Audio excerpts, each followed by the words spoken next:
એવા યુવાન અને શક્તિશાળી ને બળવાન હતા. ઘનશ્યામ પ્રભુએ બેયને બાથમાં લઈને આમ પકડ્યા ને બરોબર. પેલા બળવાન અને શક્તિશાળી પણ છોડાવી ન શકે એવી ઘનશ્યામ પ્રભુની અદભુત તાકાત અને શક્તિ જોઈ અને મિત્રો પણ વખાણ કરવા માંડ્યા. ઘનશ્યામ જેવા શક્તિશાળી મલ કોઈ નથી. મલના દાવ પેચ ઘનશ્યામ જેવા કોઈને આવડતા નથી. છપાઈ આખા અયોધ્યામાં પ્રસિદ્ધ થયું. ધર્મદેવના પુત્ર ઘનશ્યામ મલ વિદ્યામાં જેવા કુશળ છે એવા બીજા કોઈ કુશળ નહીં. હવે જમાનામાં રાજાશાહીનો જમાનો એટલે લખનૌનો એક મલ અયોધ્યામાં આવ્યો અને અયોધ્યાના રાજાને ચેલેન્જ કર્યો, લલકાર કર્યો, તમારા રાજ્યમાંથી કોઈ મલ મારી સાથે મલ કુસ્તી કરવા આવે, જો મલ કુસ્તીમાં મને જીતે તો મારી પાસે હું જે વિજેતા પદ લઈને આવ્યો છું, જ્યાં હોય ત્યાંથી સારા સારા ઇનામો લઈને આવ્યો છું, બધા મૂકીને જાઓ, અને જો હું જીતી જાઉં તો તમારે 1.25 મણ સોનાનો શિરપા ઓલું પુતળું બનાવીને આપવું પડે. રાજા ચિંતા કરવા માંડ્યો કે આપણું રાજ તો નાનું અને અહીંયા આવા કોઈ મલ નથી, આપણી પાસે 1.25 મણ સોનાની સંપત્તિ ક્યાં છે? ચિંતા કરતો હતો. આ લખનૌનો મલ એટલો બધો શક્તિશાળી, એવો મોટો બળવાન, 20 મણ વજનની લોખંડની સાંકળ સાથે રાખે, પગે બાંધી રાખે. આમ હાલ્યો જતો હોય ને પાછળ ઢસડાતી આવે.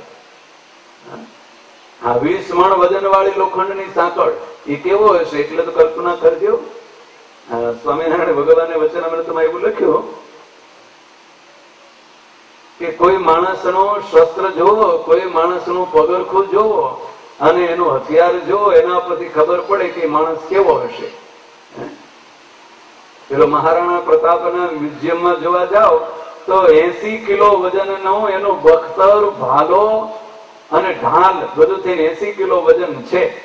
તો 80 કિલો વજનના કપડા પહેરતો હોય એ માણસ કેટલો શક્તિશાળી હોય એટલું અનુમાન થાય ને. આ 20 મણ વજન વાળી સાંકળ પગે બાંધીને પાછળ ઘસડતો ચાલ્યો જતો એ કેવો બળવાન હશે? આવો મોટો બળવાન શક્તિશાળી આ લખનૌનો મલ અયોધ્યામાં આવ્યો. એટલે અયોધ્યાના રાજાને ચિંતા થવા મળી કે આપણા રાજ્યમાં તો આવો બળવાન કોઈ મલ છે નહીં, અને યારે કોણ મલ કુસ્તી કરે? અને ગામ આખાને બીવડાવે, ધમકાવે. બજાર વચ્ચે ચાલ્યો જતો હોય, પાછળ સાંકળ આમ ઢસડાતી આવે, ઉછળતી આવે, કોઈનો પગ તોડી નાખે, કોઈનું માથું ફોડી નાખે. પણ આ બળવાન, આ શક્તિશાળી, એને કોણ રોકે? ઘનશ્યામ પ્રભુ મિત્રોની સાથે બજાર વચ્ચે ઉભા હતા. પેલો મલ નીકળ્યો, મિત્રો દોડતા અરે ઘનશ્યામ, જો પેલો લખનૌ મલ બહુ શક્તિશાળી છે, બહુ બળવાન છે, ચાલો ભાગો, આપણે જતા રહીએ. ઘનશ્યામ પ્રભુ કહે છે અમને જગતમાં કોઈની બીક નથી, કોઈની પરવા નથી, અમે તો ઉભા રહીશું અહીંયા. આ રસ્તો તો જાહેર રસ્તો છે, પબ્લિક નો રસ્તો છે, એમાં કઈ ભાગવાની બીક રાખવાની જરૂર નથી. મિત્રો તો એક બાજુ ખસી ગયા, પણ ઘનશ્યામ પ્રભુ તો રસ્તા વચ્ચે મને મળી ખમ ઉભા રહ્યા. પેલો મલ આમ છાતી કાઢીને પાછળ સાંકળ ઢસડતો ચાલ્યો આવતો હતો. ઘનશ્યામ પ્રભુને જોઈને પેલો મલ હાકોટો પાડીને કે હે છોકરા, ભાગી જશે, ક્યાંક ભાગી જા, એક બાજુ કહી જા, રસ્તામાંથી મને જવા દે. ઘનશ્યામ પ્રભુ કહે છે આટલો મોટો રસ્તો છે, જાને અમે ક્યાં તને રોકીએ છીએ? આવડો મોટો રાજમાર્ગ છે. પેલો મલ આમ તેમ છાંકળને ઉછાળતો આમ રોફમાં ઘનશ્યામ પ્રભુની પાસેથી નીકળ્યો.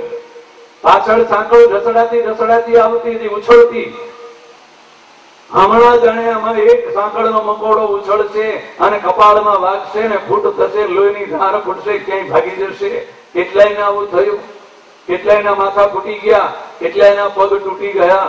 આ મલની સાંકળ ભટકાય અને ઘનશ્યામ પ્રભુ તો એમ સ્થિર ઉભા છે. પેલો ઢસડતો પડખેથી નીકળ્યો, આગળ ગયો. સાંકળ ઢસડાતી પાછળ આવી. છેલ્લો આંકડો આવ્યો ને ત્યાં ઘનશ્યામ પ્રભુએ ધીમે ધીમે જમણો પગ ઊંચો કરીને અંગૂઠો દબાવી દીધો આંકડા ઉપર. સાંકળ પગ નીચે દબાવી. પેલો આમ રોફવા ઊંચું મોઢું કરીને દોડ્યો જતો હતો, ચાલ્યો જતો હતો, સાંકળ ખેંચી. પણ સાંકળ ત્યાંથી એક આમ કચ્છની મચ ન થઈ, ખસી નહીં, પડ્યો હેઠો. મોઢામાં ધૂળ ભરી ગઈ. મોઢામાં ધૂળ ઘરી ગઈ એટલે ફૂંફાડા મારવા મળ્યો, સંછેડાયેલા સર્પની જેમ પકડાટ કરવા મળ્યો. હે છોકરા, હમણાં હું જોઈ લઉં છું તને, હમણાં હું તને હાથ પગ ભાંગી નાખું. તું મને ઓળખે છે? મારી તાકાત કેટલી છે? આખું અયોધ્યા મારાથી દીવે છે અને તું આમ મારી સાંકળને પકડી રાખે છે. મૂકી દે મારી સાંકળને. ઘનશ્યામ પ્રભુ કહે છે, બહુ મોટી મોટી વાતો કરે છે, તારામાં તાકાત હોય છોડાવી દે, અમે ક્યાં ના પડી, ખેંચી લે તારી સાંકળને. ઘનશ્યામ પ્રભુનો અવાજ સાંભળી અને પેલો મલ ઘનશ્યામ પ્રભુની પાસેથી સાંકળ છોડાવવા માટે પગે બાંધેલી સાંકળને બે હાથ પકડી અને જોરથી આંચકો મારીને ખેંચવા મળ્યો, પણ સાંકળ ખચતી નથી. જેટલી તાકાત હતી બધી તાકાત એકઠી કરી અને આંચકો મારીને સાંકળ ખેંચી તો લોખંડની સાંકળ તૂટી અને પડ્યો ઊંધા માથે. આંટું ભાંગી ગયું, ઊંધા માથે પડ્યો. મોઢામાં ધૂળ ઘરી ગઈ, કાંકરા ઘરી ગયા. લોહી નું વમન કરતો કરતો મુઠ્ઠીઓ વાળીને ભાગી ગયો.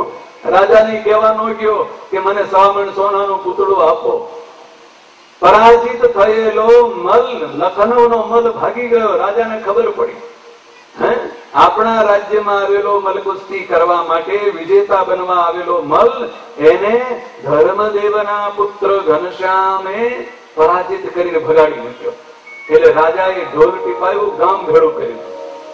ગામ આખાને ભેળું કરીને એમ કહ્યું, જાહેરાત કરી કે આપણા રાજ્યની આબરૂ, આપણા રાજ્યના યશને કીર્તિને રાખનારા આ ધર્મદેવના પુત્ર ઘનશ્યામ, એનું આપણે બહુમાન કરવું છે, એનો સત્કાર કરવો છે.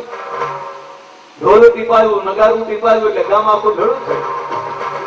રાજાએ ધર્મદેવને સમાચાર મોકલ્યા, તમારા પુત્ર ઘનશ્યામને લઈને આવજો, રાજ્યસભામાં તમારું સન્માન કરવાનું છે. ગામના અયોધ્યાના નાગરિકો, મોટા મોટા વિદ્વાનો, પંડિતો અને મોટા મોટા અધિકારીઓ આમ સભામાં આવીને બેસી ગયા. રાજાનું ઊંચું સિંહાસન, રાજાએ પોતાના સિંહાસનની પડખે જ ધર્મદેવને બેસાડવાની વ્યવસ્થા કરી અને પડખે ઘનશ્યામને બેસાડવાનું આસન તૈયાર કર્યું. બધા જ નાગરિકો આવીને ગોઠવાઈ ગયા. ધર્મદેવ આવ્યા. ધર્મદેવની આંગળી પકડી અને 11 વર્ષની ઉંમરના ઘનશ્યામ એ પણ આવીને ઉભા રહ્યા. બધાએ જોવા મળ્યા, રાજા પણ જોવા મળ્યો કે હો, આટલા બધા મલ્લો પણ આવી ગયા, શક્તિશાળી માણસો આવ્યા, મોટા મોટા આગેવાનો આવ્યા, ધર્મદેવ આવ્યા. રાજા ધીમે રહીને પૂછે કે અરે ધર્મ, તમારા ઘનશ્યામ નો આવ્યા? ધર્મદેવ કહે છે, રે રાજન, આ ઘનશ્યામ તમારી સાથે છે. હે કે આ 10 વર્ષના 11 વર્ષના નાના બાળક? અરે હું તો એમ માનું છું ઘનશ્યામ તો કેટલા મોટા હશે, કેવો મોટો પાડા જેવો મલ્લ, એનો પરાજય આ નાના બાળકે આણે કર્યો. હા ઘનશ્યામ. રાજા તો જોઈને આશ્ચર્ય પામી ગયો, નાગરિકોને આશ્ચર્ય થયું કે આ ધર્મદેવના પુત્ર, જેના વખાણ તો બહુ સાંભળ્યા, જેની પ્રશંસા બહુ સાંભળી, પણ જોયા તો આજ એના દર્શન થયા. આવા ઘનશ્યામ પ્રભુ, એનું રાજાએ ખૂબ માન સન્માન કરી, શિરભાવ આપી અને સન્માન કર્યું. કેટલી જાતની પ્રશંસા અને વખાણ કર્યા, ધર્મદેવનું સન્માન કર્યું. આખા અયોધ્યામાં ઘનશ્યામનો અને ધર્મદેવનો જય જયકાર થવા મળ્યો. ઘનશ્યામ પ્રભુ અને ધર્મદેવ પાછા પોતાના ઘરે આવ્યા. મિત્રોને સમાચાર મળ્યા.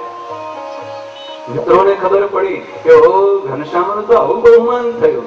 એટલે 2-4 મિત્રો ઘનશ્યામ પ્રભુની પાસે આવ્યા. ઘનશ્યામને આવી અને વાત કરવા મળ્યા. કેટલાક નાના નાના મિત્રો હતા, મલકુસ્તી કરવા સાથે આવનારા મિત્રો. ઘનશ્યામ પ્રભુને આવીને મેણું માર્યો, અરે ઘનશ્યામ, આ કોઈ પરીક્ષામાં પાસ થાય ને, 1લો નંબર લાવે ને તોય પેંડા વેચે. પરીક્ષામાં પાસ થાય, બોર્ડની પરીક્ષામાં 1લો નંબર આવ્યો કે ફર્સ્ટ ક્લાસ આવ્યા તોય હાકર વેચે ને પેંડા વેચે. અને તમારું એટલું બધું સન્માન થયું અને અમે તો હવે એમ ને અમારું તો મોઢું મીઠું ન કરાયું છે. ઘનશ્યામ પ્રભુ કે હા મિત્રો, વાત તો સાચી હો. આટલું મોટું સન્માન થયું, આટલો મોટો વિજય મળ્યો છે, અને તમે અમને કઈ મોઢું મીઠું નહીં કરાવો? ઘનશ્યામ પ્રભુ મિત્રોને વચન આપ્યું કે જાઓ, તમને મોઢું મીઠું કરાવવું છે મારે. મિષ્ટાન ખવડાવવા છે. અને ઘનશ્યામ પ્રભુ મિત્રોને ઉભા રાખી અને ગયા ઘરે. ઘરે ગયા તો સુવાસની ભાભી આમથી તેમ આગા પાછા થતા હતા. સુવાસની ભાભીને ઘનશ્યામ પ્રભુ કહે છે, અરે ભાભીમાં ભૂખ બહુ લાગી છે, કંઈક જમવાનું હોય જલ્દી આપો ને. સુવાસની ભાભી કહે છે, અરે ઘનશ્યામ ભૈયા, તમને ભૂખ લાગી છે, હમણાં તમને મનગમતું બનાવી દઉં. બોલો શું બનાવી દઉં? માનભોગ બનાવી દઉં, મોહનથાળ બનાવી દઉં, મગજ બનાવી દઉં, સાટા બનાવી દઉં, શું ખાવું છે તમારે? ઘનશ્યામ પ્રભુ કહે છે, ભાભી અમારે તો જલ્દી ખાવું છે, જે હોય લાવો જલ્દી જલ્દી, બહુ ભૂખ લાગી છે. ઉતાવળા થવા મળ્યા. એટલે સુવાસની ભાભી કહે છે, અરે ઘનશ્યામ ભૈયા, હમણાં બનાવી દઉં છું હો. એટલે સુવાસની ભાભી તો ઉતાવળા રસોડામાં પ્રવેશ કર્યો, પણ રસોડામાં તૈયાર તો કઈ ન હતું, એટલે બનાવવાની તૈયારી કરવા માંડ્યા. હે ઘનશ્યામ ભૈયા, હમણાં સરસ તમને બનાવી દઉં. અને રસોઈ બનાવવાની જ્યાં તૈયારી કરવા માંડ્યા, પણ રસોઈ બનાવવાની માટે બધી તૈયારી, ચૂલો પ્રગટાવવો પડે, બળતણ લાવવું પડે. હવે જમાનામાં કઈ કેરોસીન તો હતું નહીં, ગેસ ના સ્ટવ નહોતા. અત્યારે આમ ચાંપ દાબન તરત ચૂલો થાય એવું તો હતું ને. રસોડામાં ગયા, બળતણ નથી, એટલે ચોકમાં બળતણ પડ્યું હતું, ફળિયામાં બળતણ લેવા ગયા. ક્યાંક લાકડા અને ક્યાંક બીજું ત્રીજું ને એવું બધું બળતણ બાળતા હોય ને, બળતણ છાણા લઈ આવ્યા, બળતણ લઈ આવ્યા, લાકડા લઈ આવ્યા, આ બધું લઈને આવી અને ચૂલો પ્રગટાવવાની તૈયારી કરી. બળતણ લાવીને ત્યાં ઢગલો કર્યો નીચે. ત્યાં સુવાસની ભાભી એમના હાથમાં એક બહુ સરસ વીંટી પહેરી રાખતા. મેરેજ સમયે મળે ને આ નંગ વાળી વીંટી, હીરાની વીંટી. હા, સ્ત્રીઓને એનું બહુ મહત્વ હોય કે આ તો મેરેજ સમયે મળેલું છે. બહુ હાંચવે સુવાસની ભાભી, પણ બહુ હાંચવે કે આ કિંમતી નંગવાળી વીંટી એ ઘસાઈ ન જાય, ખોવાઈ ન જાય ને એટલી બધી ચિંતા રાખે. ઘરનું કામ કરવું હોય, રસોઈ બનાવવી હોય, ઠામડા ઉટકવા હોય તો એ સોનું ઘસાઈ ન જાય, વીંટી બગડી ન જાય, ગંદી ન થાય, એટલે તરત આંગળીમાંથી વીંટી કાઢી અને એક સરસ ડાબલી મૂકી રાખેલી ડાબલી મૂકી દે. સુવાસની ભાભીને પણ આ વીંટીમાં એટલી બધી હેત, આ વીંટી ડાબલીમાં મૂકીને એક બાજુ ગોખલામાં મૂકી. ઘનશ્યામ પ્રભુ જોઈ ગયા, હા ભાભીને મારા કરતા આ વીંટીમાં વધારે હેત છે. ભગવાનને આ ગમે નહીં હો. ભગવાનનો કહેવાતો હોય, ભગવાનનો ભક્ત કહેવાતો હોય અને એને પરમાત્મા કરતા, ભગવાન કરતા જગતના પદાર્થોમાં વધારે હેત હોય, એ પ્રભુને સહેજે ન ગમે. જગતના નાશવંત પદાર્થો, આ જીવાત્માને દુઃખ દેનારા પદાર્થોમાં અજ્ઞાનવશ આ જીવાત્માને આસક્તિ છે, એમાં હેત છે, એ પ્રભુને ગમતું નથી. કે મારો કહેવાતો હોય, મારો ભક્ત કહેવાય, મારો સંબંધી કહેવાય, મારા ભાભીમાં કહેવાય, અને એને આ જગતના નાશવંત પદાર્થોમાં, દુઃખદાયક પદાર્થોમાં મારા કરતા વધારે હેત. આ હેત છોડાવવું છે ગમે તેમ કરીને. હો, આ જીવાત્માને નાશવંત પદાર્થોમાંથી, વિષયોમાંથી, ભોગ વિલાસમાંથી, જગતના પદાર્થોમાંથી હેત છોડાવીને પરમાત્માના સ્વરૂપમાં હેત કરાવવા માટે, પ્રેમ કરાવવા માટે જ પ્રભુ પ્રગટ થયા છે ને. આ જગતની બધી ઉપાધિ એના માટે જ છે. આ શાસ્ત્રોનો ઉપદેશ, આ મોટી મોટી કથાઓ અને પારાયણો, ધર્મ, સત્સંગ, આ બધું શેના માટે છે? જગતના જીવને નાશવંત પદાર્થોમાંથી આસક્તિ છોડાવી અને ભગવાનના સ્વરૂપમાં હેત કરાવવાનો છે. ઘનશ્યામ પ્રભુ વિચાર કરે કે મારા ભાભીમાં કહેવાય અને એને જગતના નાશવંત પદાર્થોમાં આટલી બધી આસક્તિ ગમે તેમ કરીને છોડાવી છે. એનો ઉપાય કર્યો, શોધી કાઢ્યા. બળતણ લઈને આવ્યા ને સ્ટોકમાંથી, ફળિયામાંથી બળતણ લઈને આવ્યા, છાણા, લાકડા, ઢગલો ત્યાં નાખ્યો. હવે બળતણમાં કેટલાક સમયથી એક વીંછી ઘૂરી ગયેલો, એ નીકળ્યો બહાર. હા, ઘનશ્યામ પ્રભુની દ્રષ્ટિ પડી કે હા બરોબર છે આ વીંછી. પેલી ડાબલી ઉપાડી લીધી, વીંટી હતી ને એ વીંટી લઈ લીધી અને અંદર વીંછી પૂરી દીધો અને ડબ્બી પાછી મૂકી દીધી. એક જ અક્ષરનો ફેર પડ્યો, વીંછી અને વીંટી, જાજો ફેર નથી. હા, ત્યાં જ મોટી ઉપાધિ છે. આ જીવની સમજણમાં થોડીક સમજણમાં ફેર પડે એટલે સમજવાનું કે વીંછીના વેદના જેવું દુઃખ થાય. અને એક જ અક્ષરમાં ફેર પડે તો વીંટી પહેરવાનો જે શોખ અને ગર્વ છે ને, એ ગર્વની પ્રાપ્તિ થાય. એક અક્ષરની ભૂલ જો પડી ગઈ આ જીવાત્માને તો આ વેદના સહન કરવી પડે, છૂટકો જ નથી. ઘનશ્યામ પ્રભુ તો વીંટી ઉપાડી લઈ નીકળી ગયા ઘર બહાર. ધર્મદેવના આંગણાની બહાર જ્યાં નીકળ્યા ત્યાં એક કંદોઈની દુકાન હતી. આ કંદોઈ બહુ સરસ મિષ્ટાનો બનાવતો. જલેબી ને બરફી ને પેંડા ને સાકા ને ફાફડા ને ભજીયા ને ફરસાણ ને મિષ્ટાન ને એટલી મોટી દુકાન ભરેલી. ઘનશ્યામ પ્રભુ આ વીંટી લઈને ઉભા રહ્યા. પેલા કંદોઈને કહે છે, બોલ આની કેટલી મીઠાઈ મને આપીશ? પેલો કંદોઈ ઓળખી ગયો, આ તો છે નાનું બાળક અને વીંટી તો હીરાની, સાચા હીરાની વીંટી લઈને આવ્યો છે. હવે એને શેર બશેર આપવું એમ કહેવાય નહીં. એટલે કંદોઈ કહે છે ચતુરાઈ પૂર્વક, અરે ઘનશ્યામ, તમારે જેટલી ખાવી હોય એટલી ખાઓ, જેટલી ખાશો એટલી આપીશ. ઘનશ્યામ પ્રભુ કે એમ તો બહુ સારું. મીઠી આપી દીધી કંદોઈના હાથમાં. ઘનશ્યામ પ્રભુ પહોંચી ગયા દુકાનમાં, લાવ તારે મીઠાઈ કે. એટલે પેલા એ તો તરત જ પેંડાનો મોટો કરંડિયો ભરેલો હતો ને આગળ મૂક્યો. બધા જ પેંડા સ્વાહા કરી ગયા. લાવી દીધા. બરફીનો કરંડિયો લાવીને આપ્યો, એ સ્વાહા. સુતરફેણી લાવીને આપી, એ સ્વાહા. જલેબી લાવીને આપી, એ સ્વાહા. જેટલી જેટલી મીઠાઈ પેલો કંદોય આપવા મળ્યો, ઘનશ્યામ પ્રભુ ક્ષણ માત્રમાં એ બધી મીઠાઈ સ્વાહા કરવા મળ્યા. બધી જમી ગયા. કંદોઈની દુકાન આખી ખાલી થઈ ગઈ. પેલો કંદોઈ કે છે, બસ હવે તો કેટલું ખાશો? ઘનશ્યામ કે છે, હજી તો અડધું થયું. લાવ, હજી ભૂખ્યા છીએ અમે. આપણી શરત શું? ખાવ એટલો આપીશું, ધરાવો એટલું, હજી મારે ખાવું છે. એટલે કંદોઈ આડોશી પાડોશી ને ત્યાંથી થોડુંક લઈ આવ્યો. પણ તોય ઘનશ્યામ કે છે, હજી બાકી છે, હજી તો ભૂખ છે, લાવ. એટલે પેલો કંદોઈ બે હાથ જોડીને કહે છે, જોઈએ એટલું આપું, લઈને અહીંથી જાઓ કે. એટલે ઘનશ્યામ પ્રભુ કહે છે, એમ કરે કે 2 કિલો જલેબી બાંધી દે, 2 કિલો પેટા બાંધી દે, 2 કિલો બરફી બાંધી દે. આ બધું 2 કિલોનો પડીકા બનાવડાવ્યા મોટા મોટા. અને ઘનશ્યામ પ્રભુ એ પડીકા લઈ અને બહાર નીકળ્યા. મિત્રોને ઈશારો કર્યો કે મિત્રો, પેલા વાત જોઈ રહ્યા હતા ક્યારના, તમારે ગળું મોઢું કરવું છે ને, હાલો આ મીઠાઈ. અને મિત્રોનું ટોળું આવ્યું. એ બધા જ મિત્રોને 2 કિલોની મીઠાઈ હાથના પડીકા પકડાવી અને કે ચાલો, અહીંયા તો બધા દેખી જશે, આપણે જતા રહી ક્યાંક દૂર. અને મિત્રોના ટોળાને લઈ અને ઘનશ્યામ પ્રભુ પહોંચ્યા સરયુ ગંગાના કિનારે. સરયુ ગંગાના કિનારે મિત્રોની સાથે વનભોજન કર્યું. પિકનિકમાં પહોંચી ગયા. ત્યાં દિવસ વીતી ગયો, ખબર ન પડી. ખાવા પીવાનું મળ્યું, બાળકોને ખાવાનું મળે ને રમવાનું મળે. દિવસ પછી ઘરે નો સાંભળે, મા બાપે નો સાંભળે.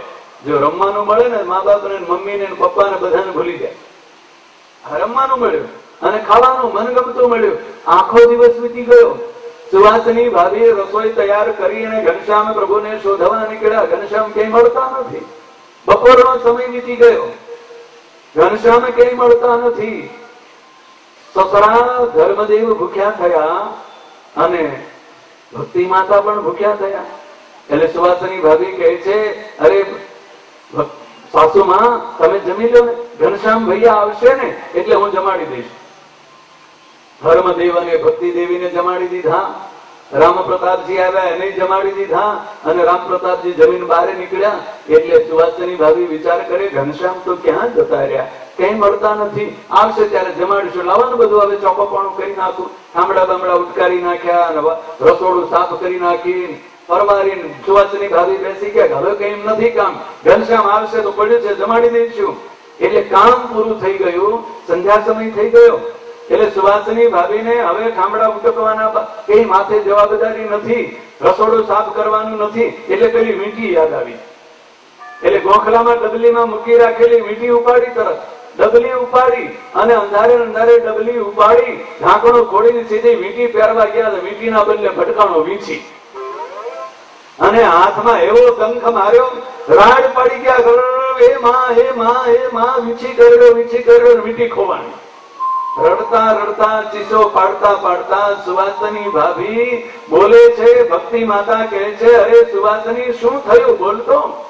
પણ શું બોલે છે સમજાતું નથી. વીંટી કરડ્યો, વીંછી કરડ્યો, વીંટી ખોવાણી, વીંછી કરડ્યો, વીંટી ખોવાણી. બે શબ્દો ભેળા થઈ જાય. રડતા રડતા ચીસો પાડતા પાડતા સુવાસની ભાભી ભક્તિ માતાને ફરિયાદ કરે કે જો આ ઘનશ્યામ ભૈયાનું કામ છે, મારી વીંટી ચોરી ગયા અને મને વીંછી કરડાવ્યો. ભક્તિ માતા કે વીંછી ક્યાંથી લાવીને કરડાયું કે આ ડબલીમાં વીંછી પૂરી દીધો મને કરી દે અને મારી વીંટી છોરી ગયા. ત્યાં ઘનશ્યામ પ્રભુ આવ્યા મિત્રોની સાથે. ઘનશ્યામ પ્રભુ રમતા રમતા આવી અને ભક્તિ માતા પૂછે, અરે ઘનશ્યામ તમે સુવાસની દે ભાભીની વીંટી લીધી? ઘનશ્યામ પ્રભુ કે વીંટી કોને કહેવાય અમને ખબર જ નથી ને. અમને શું ખબર, અમે કઈ જાણતા નથી. ખાવકું મોઢું રાખી અને ઘનશ્યામ બોલ્યા ને એટલે ભક્તિ માતાએ 100% સાચી વાત માની લીધી. બીજા બધાની ફરિયાદ ખોટી. મારો પુત્ર કહે ને એ સાચી વાત. આ માનો સ્વભાવ, મા માત્ર નો સ્વભાવ એવો હોય. પોતાનો બાળક કહે એ સાચું, દુનિયા આખી ખોટી. અને દુનિયા આખીને સાચી માનવા જાય, દીકરાની વાત ન માને એને માં ન કહેવાય. દીકરાની વાત જ સાચી. સ્વામિનારાયણ ભગવાને એક દ્રષ્ટાંત આપ્યું છે વચનામૃતમાં. એક રાજાએ એની દાસીને હુકમ કર્યો કે ગામમાંથી રૂપાળામાં રૂપાળો કોઈ માણસ હોય ને એને તીડી લાય, આપણે એને રાજકુમાર બનાવવો છે. અને આ દાસી સીધીની દાસી આખા નગરમાં ફરી, ક્યાંય એને સારો માણસ દેખાણો જ નહીં. એનો દીકરો જોયો કે હા મારા દીકરા જેવો રૂપાળો કોઈ નથી હો.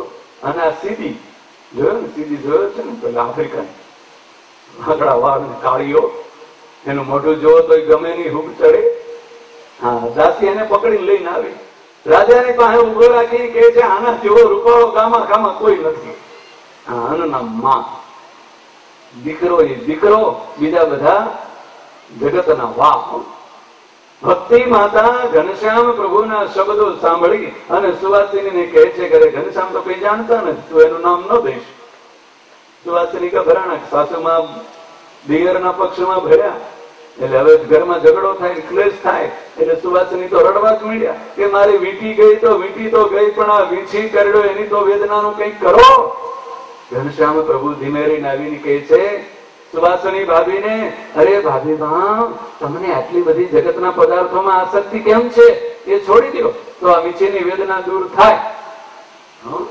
જગતના પદાર્થોમાં આસક્તિ છે ને એ જ વીંછીના દંશની વેદના છે. સારો સરસ પદાર્થ લઈને આમ કોઈ મંદિરમાં દર્શન કરવા આવે, ઘણા આવે. કોઈ સોનાનો હાર પહેરીને આવે, કોઈ સોનાનો દોરો પહેરીને આવે. કિંમતી કેટલો હોય, 40-50 હજારનો, લાખ રૂપિયાની કિંમતનો પહેરીને આવે. બધા બે મિત્રો ફરીને ફરવા ગયા હોય, એમાં એકાદાનો દોરો ચોરાઈ ગયો હોય અને બહાર નીકળે ને તો જેનો સુવર્ણનો આભૂષણ ચોરાણું લૂંટાણું એ રોકકડ કરે. આવા બધા સાથે બધા મિત્રો છે અને બાકીના પડખે હોય ને એ તો હસતા હોય. આપણું ક્યાં છે? એને દુઃખ થાય, રડવાનું આવે? સહેજે ન આવે, રડવાનું ન આવે, એને દુઃખ ન થાય. કેમ? મારું નથી ને. એ તો પેલાનું હતું, ગયું. આ મારા પદાર્થો, આ મારું, એ જગતનો પદાર્થ, એમાં જે આસક્તિ છે ને એ જ દુઃખ છે. ઘનશ્યામ પ્રભુ ભક્તિ સુવાસની ભાભીને કહે છે કે સુવાસની ભાભી માં આ જગતના નાશવંત પદાર્થોમાં છે આસક્તિ છોડો, એની મમતા છોડો, એટલે વીંછીના દંશનું દુઃખ ચાલ્યું જશે. ઘનશ્યામ પ્રભુએ જોયું હે સુવાસની ભાભીમાં ક્યાં કર્યો વીંછી, બતાવો તો ખરા. આસક્તિ છોડો. ઘનશ્યામ પ્રભુના કરકમળનો સ્પર્શ થયો ને એટલે વીંછીની વેદના તો ગઈ, પણ મીઠી મીઠી તો યાદ રહ્યું. મીઠી પાછી મળે તો સારું. ઘનશ્યામ પ્રભુને બહુ વિનંતી કરી પણ એકના બે ન થયા. પછી કે હમણાં તમારા ભાઈ આવશે ને એટલે કહી દઈશ. ઘનશ્યામ પ્રભુ કે કહી દો ને. આમ જ્યાં ખેંચાતાણી ચાલતી હતી ત્યાં રામ પ્રતાપભાઈ આવ્યા. રામ પ્રતાપભાઈ નો સ્વભાવ સૌ જાણે. આવે ને ઘરમાં એટલે બધા ચૂપ. ધર્મદેવ તો આમ થાય ઘોડા સ્વભાવના, કઈ બોલે નહીં. સુવાસિની પણ બોલતા બંધ થઈ જાય. ઘનશ્યામ પણ એક બાજુ ચૂપ થઈને ઉભા રહી ગયા. રામ પ્રતાપજી પૂછવા મળ્યા કે શું થયું? સુવાસની ભાભી ગભરાણા કે સાસુમાએ તો દિયરજીનો પક્ષ લીધો છે, એટલે જો દિયરનું નામ દેવા જઈશ ને તો સાસુમાં ભડકો કરશે કે તારી બહુ ખોટું બોલે છે. મારા ઘનશ્યામે કઈ લીધું નથી. આ ક્લેશ થવાનું કારણ મોટું અહીંથી ચાલુ થાય. એટલે સુવાસની તો કઈ બોલ્યા નહીં. ભક્તિ માતા બોલ્યા નહીં. એટલે ઘનશ્યામ પ્રભુ વિચાર કર્યો કે આ કોઈ બોલશે નહીં, મારે બોલવું પડશે. એટલે ઘનશ્યામ પ્રભુ ધીમે રહીને જઈને કહે છે, અરે ભાઈ ભાઈ ભૈયા ભૈયા દેખો, ये हमारी भाभी की बेटी खो गई. ક્યાંક રખડવા ગયા હતા કે ક્યાંક ફરવા ગયા હતા અને મીઠી ખોઈને આવ્યા કે ઉપરથી વાંક કાઢ્યો ભાભીનો. ક્યાંક ફરવા ગયા હતા ને રખડવા ગયા હતા ને બજારમાં ક્યાંક મીઠી ખોઈને આવ્યા. એટલે રામ પ્રતાપજી બોલ્યા કે હે સુવાસની ક્યાં હુઆ? એટલે સુવાસની ભાભી મોઢું નીચું કરીને રડતા રડતા કે મીઠી ખોવાઈ ગઈ. હા, લાખ રૂપિયાની કિંમતનો હીરો હતો અંદર. એટલે મોઢું ઢીલું થઈ ગયું. સુવાસનીને રડતા જોયા એટલે ઘનશ્યામ પ્રભુને દયા આવી, કહો મારા ભાભી રડે છે ને, હવે આપી દેવા છે, હવે બોલ ખોલી દેવા છે. એટલે ઘનશ્યામ પ્રભુ ધીમે રે નામ प्रतापભાઈ ने कहे છે, अरे राम भैया भैया मैंने देखा वो कंदोई था ना, वो कंदोई के पास भाभी की जैसी मीठी है. कंदोई ની પાસે ભાભી ની પાસે જેવી મીઠી છે એ મેં દેખી હતી. એટલે રામ પ્રતાપભાઈ ઘનશ્યામને લઈને પાવડો પકડી કે હાલ કંદોઈ પાસે જઈએ. રામ પ્રતાપભાઈ ઘનશ્યામ પ્રભુની સાથે જ્યાં કંદોઈની દુકાન નજીક આવ્યા ને એટલે પેલો કંદોઈ ઓળખી ગયો કે આ રામ પ્રતાપ આવ્યા છે. હો, ધુઆ પુઆ થતા આવે છે. આવી બન્યું. છોકરાને તો છેતરી લીધો પણ રામ પ્રતાપને છેતરાશે નહીં. એટલે કંદોઈ તો દુકાનથી નીચે ઉતરીને સામે આવીને કહે છે, अरे राम प्रतापजी, अरे राम प्रतापजी, जो ये आपका भाई घनश्याम ये वीटी देकर मेरी सारी दुकान की मिठाई खा गया के सारी दुकान की मिठाई सब खा गया. बधी मिठाई खाई गया કે તમારા ઘનશ્યામ આટલી બધી મિઠાઈ જમી ગયા. અને આ તમારી મીઠી. રામ પ્રતાપજી મીઠી હાથમાં લઈ લીધી. હો, હાથમાં લઈને પછી કહે છે, બોલ. ઘનશ્યામને સામે જોઈને કહે છે, ઘનશ્યામ આ શું કહે છે કંદોઈ, આટલી બધી મિઠાઈ તમે ખાધી? ઘનશ્યામ કહે છે, નહીં હો ભૈયા, मैंने तो कुछ नहीं खाया, मैं कहीं નથી ખાધું. આ કંદોઈ તો ખોટું બોલે છે. અને કંદોઈ તો રડવા જેવો થઈ ગયો. રામ પ્રતાપજી ને કહે છે, નહીં રામ પ્રતાપજી, હું તો સાચું કહું છું, લૂંટાઈ કર્યો, મારી આખી દુકાન ખાલી કરી નાખી. આ તમારા ભાઈ ઘનશ્યામે આટલી બધી મીઠાઈ જમી ગયા. ઘનશ્યામ પ્રભુ આ કંદોઈને પણ સુખી કરવા માટે એવી જ્યાં કરુણા દ્રષ્ટિ કરી અને રામ પ્રતાપજીને કહે છે કે આ કંદોઈ તો ખોટું બોલે છે, જો એની દુકાનમાં તપાસ કરો ક્યાં મીઠાઈ અમે ખાધી. જ્યાં દુકાનમાં તપાસ કરવા જ્ઞાન દ્રષ્ટિ કરે કે આખી દુકાન છલોછલ ભરેલી.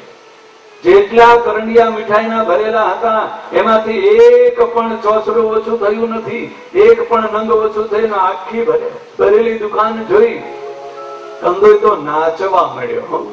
આ તમારા ભાઈ ઘનશ્યામનો પ્રતાપ છે. हे राम प्रताप जी, આ તમારા ભાઈ बंधु घनश्याम का प्रताप है सब, इसने चमत्कार किया, मेरी दुकान में मिठाई सब रख दी. નાચવા મળ્યો. ઘનશ્યામ પ્રભુનું સ્વરૂપ જિંદગી આખી યાદ રહી ગયો. પરમાત્મા એને વરદાન આપ્યું, જા તને અક્ષરધામની પ્રાપ્તિ થશે. ઘનશ્યામ પ્રભુ વીટી લઈને પાછા આવ્યા.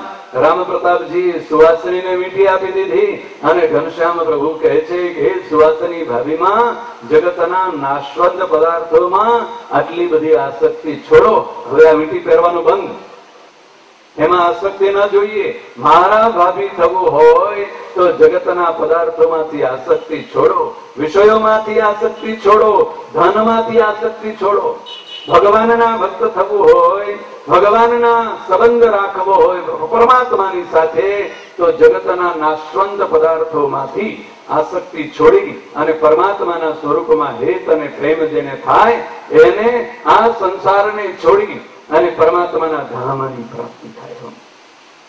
જગતમાં આસક્તિ હશે, જગતના નાશવંત પદાર્થોમાં આસક્તિ હશે ને તો શાસ્ત્રો એવું કહે છે, અંતે યામતી સા ગતિ, અંત સમય સુધી આસક્તિ છૂટશે નહીં ને એવી ગતિ થશે જ્યાં આસક્તિ છે, જ્યાં વાસના છે ત્યાં જન્મ લેવો પડશે.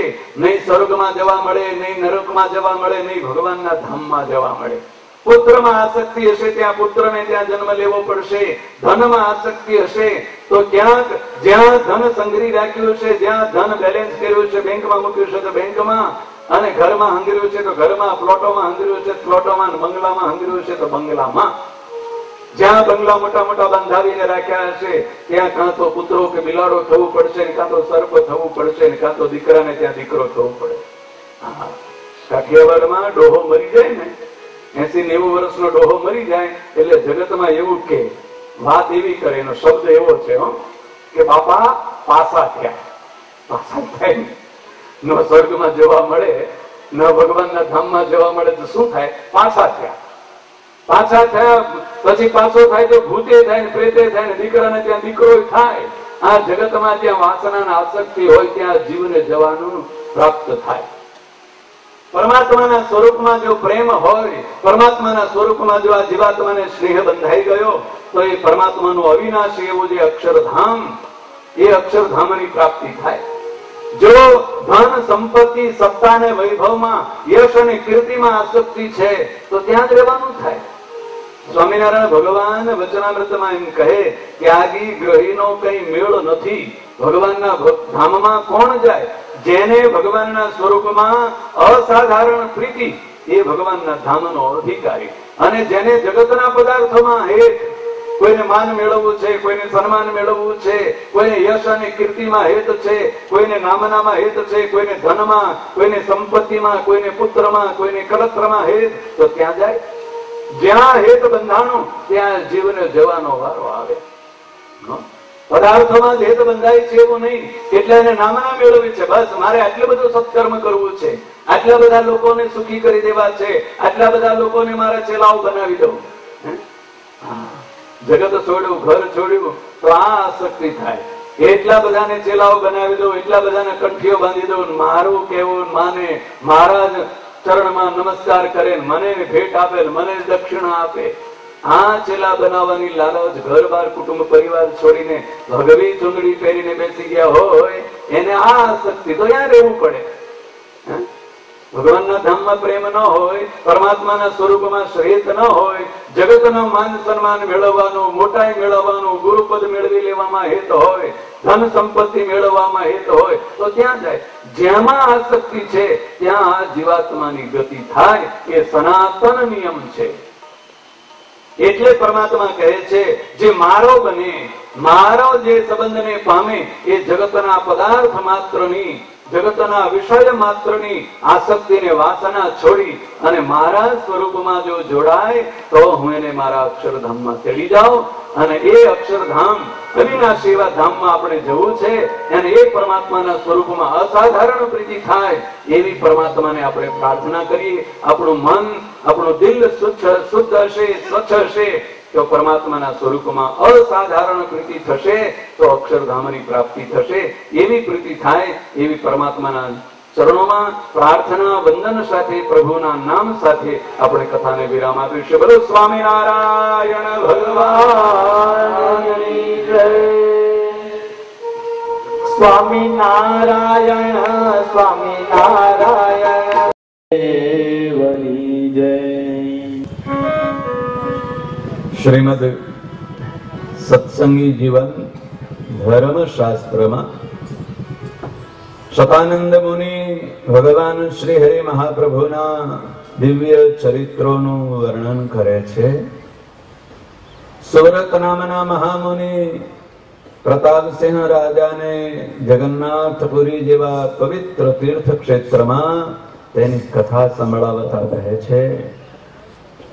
અનંત કોટી બ્રહ્માંડના અધિપતિ એવા ભગવાન પુરુષોત્તમ નારાયણ ધર્મ અને ભક્તિના આંગણે મનુષ્ય દેહ ધારણ કરી, બાળ સ્વરૂપ ધારણ કરી અને બાળ ક્રીડાઓ કરે છે. છપૈયામાં અને અયોધ્યામાં છપૈયાના નાગરિકોને અને અયોધ્યાના નાગરિકોને પોતાના દિવ્ય સ્વરૂપનો દ્રઢ નિશ્ચય કરાયો. અનેક ક્રીડાઓ કરી, અનેક લીલાઓ કરી, દિવ્ય ચરિત્રો કરી અને જેને એ ઘનશ્યામ પ્રભુનો યોગ થયો એને પોતાના દિવ્ય સ્વરૂપનો એવો દ્રઢ નિશ્ચય કરાયો.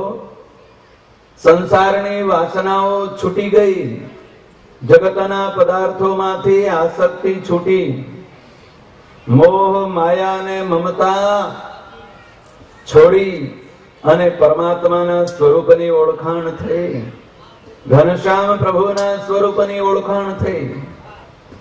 એટલે પરમાત્માના સ્વરૂપમાં ગાઢ સ્નેહ, એવો સ્નેહ, અસાધારણ પ્રીતિ ઘનશ્યામ પ્રભુના સ્વરૂપમાં જેને અસાધારણ પ્રીતિ બંધાણી એવા અસંખ્ય છપૈયાના નાગરિકો અને અયોધ્યાના નાગરિકો એને પોતાના દિવ્ય એવા અક્ષરધામની પ્રાપ્તિ ઘનશ્યામ પ્રભુએ કરાવડાવી છે.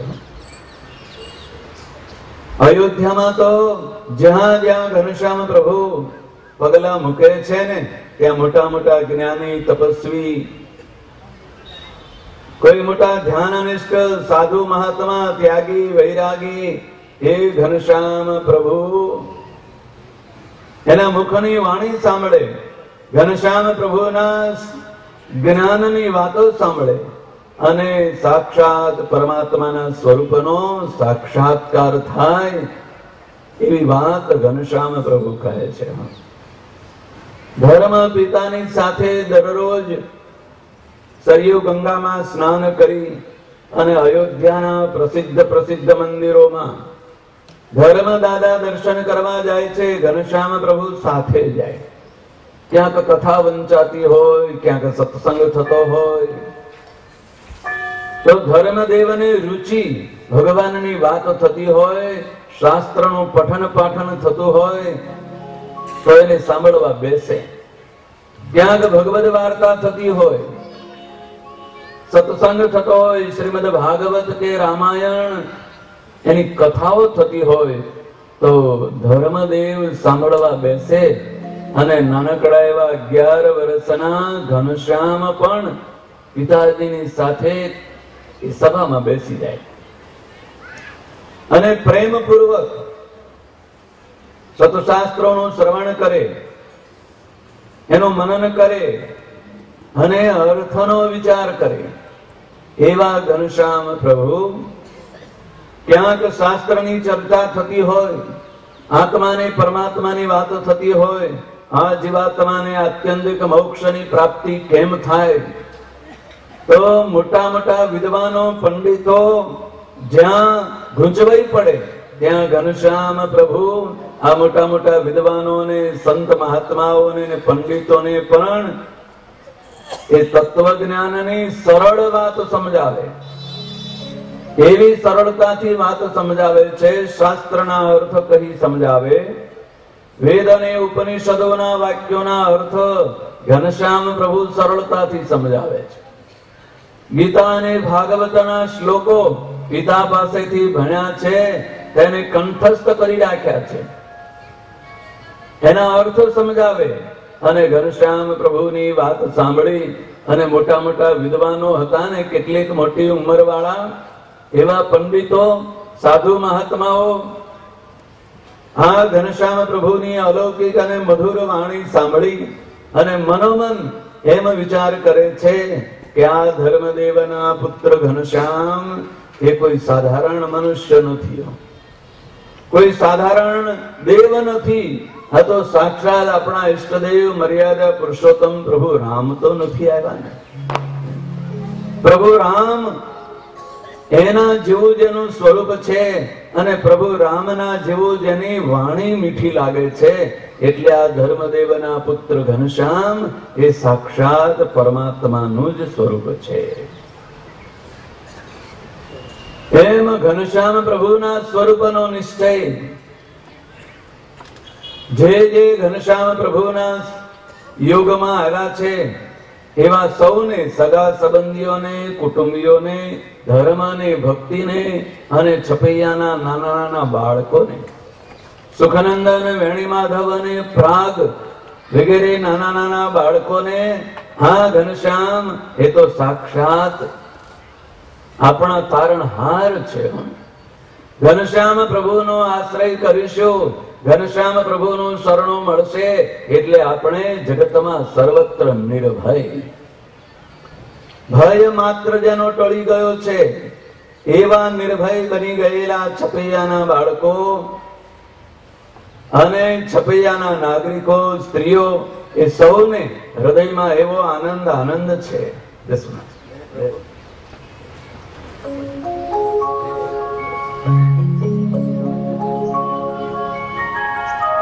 હૃદયમાં એવો આનંદ છે. ઘનશ્યામ પ્રભુ મળ્યા છે એટલે જગતમાં આપણે નિર્ભય બની ગયા. પરમાત્માની પ્રાપ્તિ થાય એટલે નિર્ભય જગતનો જીવ બની જાય. નાના નાના બાળકોને પણ વિદ્વાનોને પંડિતોના જેવું જ્ઞાન આવી ગયું છે. ઉપર બેસો. ઘનશ્યામ પ્રભુ એના દર્શન કરે છે. અયોધ્યાના નાગરિકો, છપૈયાના નાગરિકો સૌને આનંદ આનંદ છે. સુવ્રત નામના મહામુનિ પ્રતાપસિંહ રાજાને કહે છે, જગતના અનંત જીવાત્માઓને પોતાના દિવ્ય સ્વરૂપનું જ્ઞાન આપી આત્યંતિક મોક્ષ ની પ્રાપ્તિ થાય એટલા જ માટે જેમણે મનુષ્ય શરીર ધારણ કર્યું છે એવા પરબ્રહ્મ પરમાત્મા ભગવાન ઘનશ્યામ પ્રભુ, એ ઘનશ્યામ પ્રભુના માતા ભક્તિ દેવી, ભક્તિ દેવીને મનમાં સંશય રહ્યા કરે છે. શાસ્ત્રોની વાતો સાંભળે છે, કથા વાર્તા સાંભળે છે, એટલે ભક્તિ દેવીને એમ છે કે આપણે તો સ્ત્રી, આ સ્ત્રીનો દેહ અને સ્ત્રી તો અબળા કહેવાય. મોટા મોટા ઋષિ મહાત્માઓ તપસ્વીઓ વનમાં જઈને તપ કરે, પંચાગ્નિ તાપ તપે, ત્યારે એને ભગવાનના સ્વરૂપની પ્રાપ્તિ થાય. કેટલાક મોટા મોટા રાજાઓ મોટા મોટા અશ્વમેધ યજ્ઞ કરે, કોઈ રાજસૂય યજ્ઞ કરે, કોઈ આંગિરસ યજ્ઞ કરે અને પરમાત્માનું યજન કરે, પરમાત્માને ભક્તિ કરે, ત્યારે એને મોક્ષની પ્રાપ્તિ થાય. પણ આપણા જેવા અબળા એવી સ્ત્રીઓને મોક્ષ કેમ મળશે? આપણે નહીં જ વનમાં જઈને તપ કરી શકતા. સ્ત્રીઓને તપ કરવા જવાનો આદેશ નથી શાસ્ત્રનો. તપ કરવા ન જઈ શકીએ, આપણે એવા મોટા મોટા યજ્ઞ નથી કરી શક્યા, અને યજ્ઞ કુંડમાં આહુતિ પણ આપણાથી અપાતી નથી, એ તો પુરુષો આપે. ગાયત્રી મંત્રનો જપ કરવો હોય કે મહામંત્રનો જપ કરવો હોય, બીજ મંત્રનો જપ કરવો હોય તો શાસ્ત્ર એના નિયમ બનાવ્યા છે કે આ મંત્રનો જપ કોણ કરી શકે? જેને જનોઈ ધારણ કરી હોય,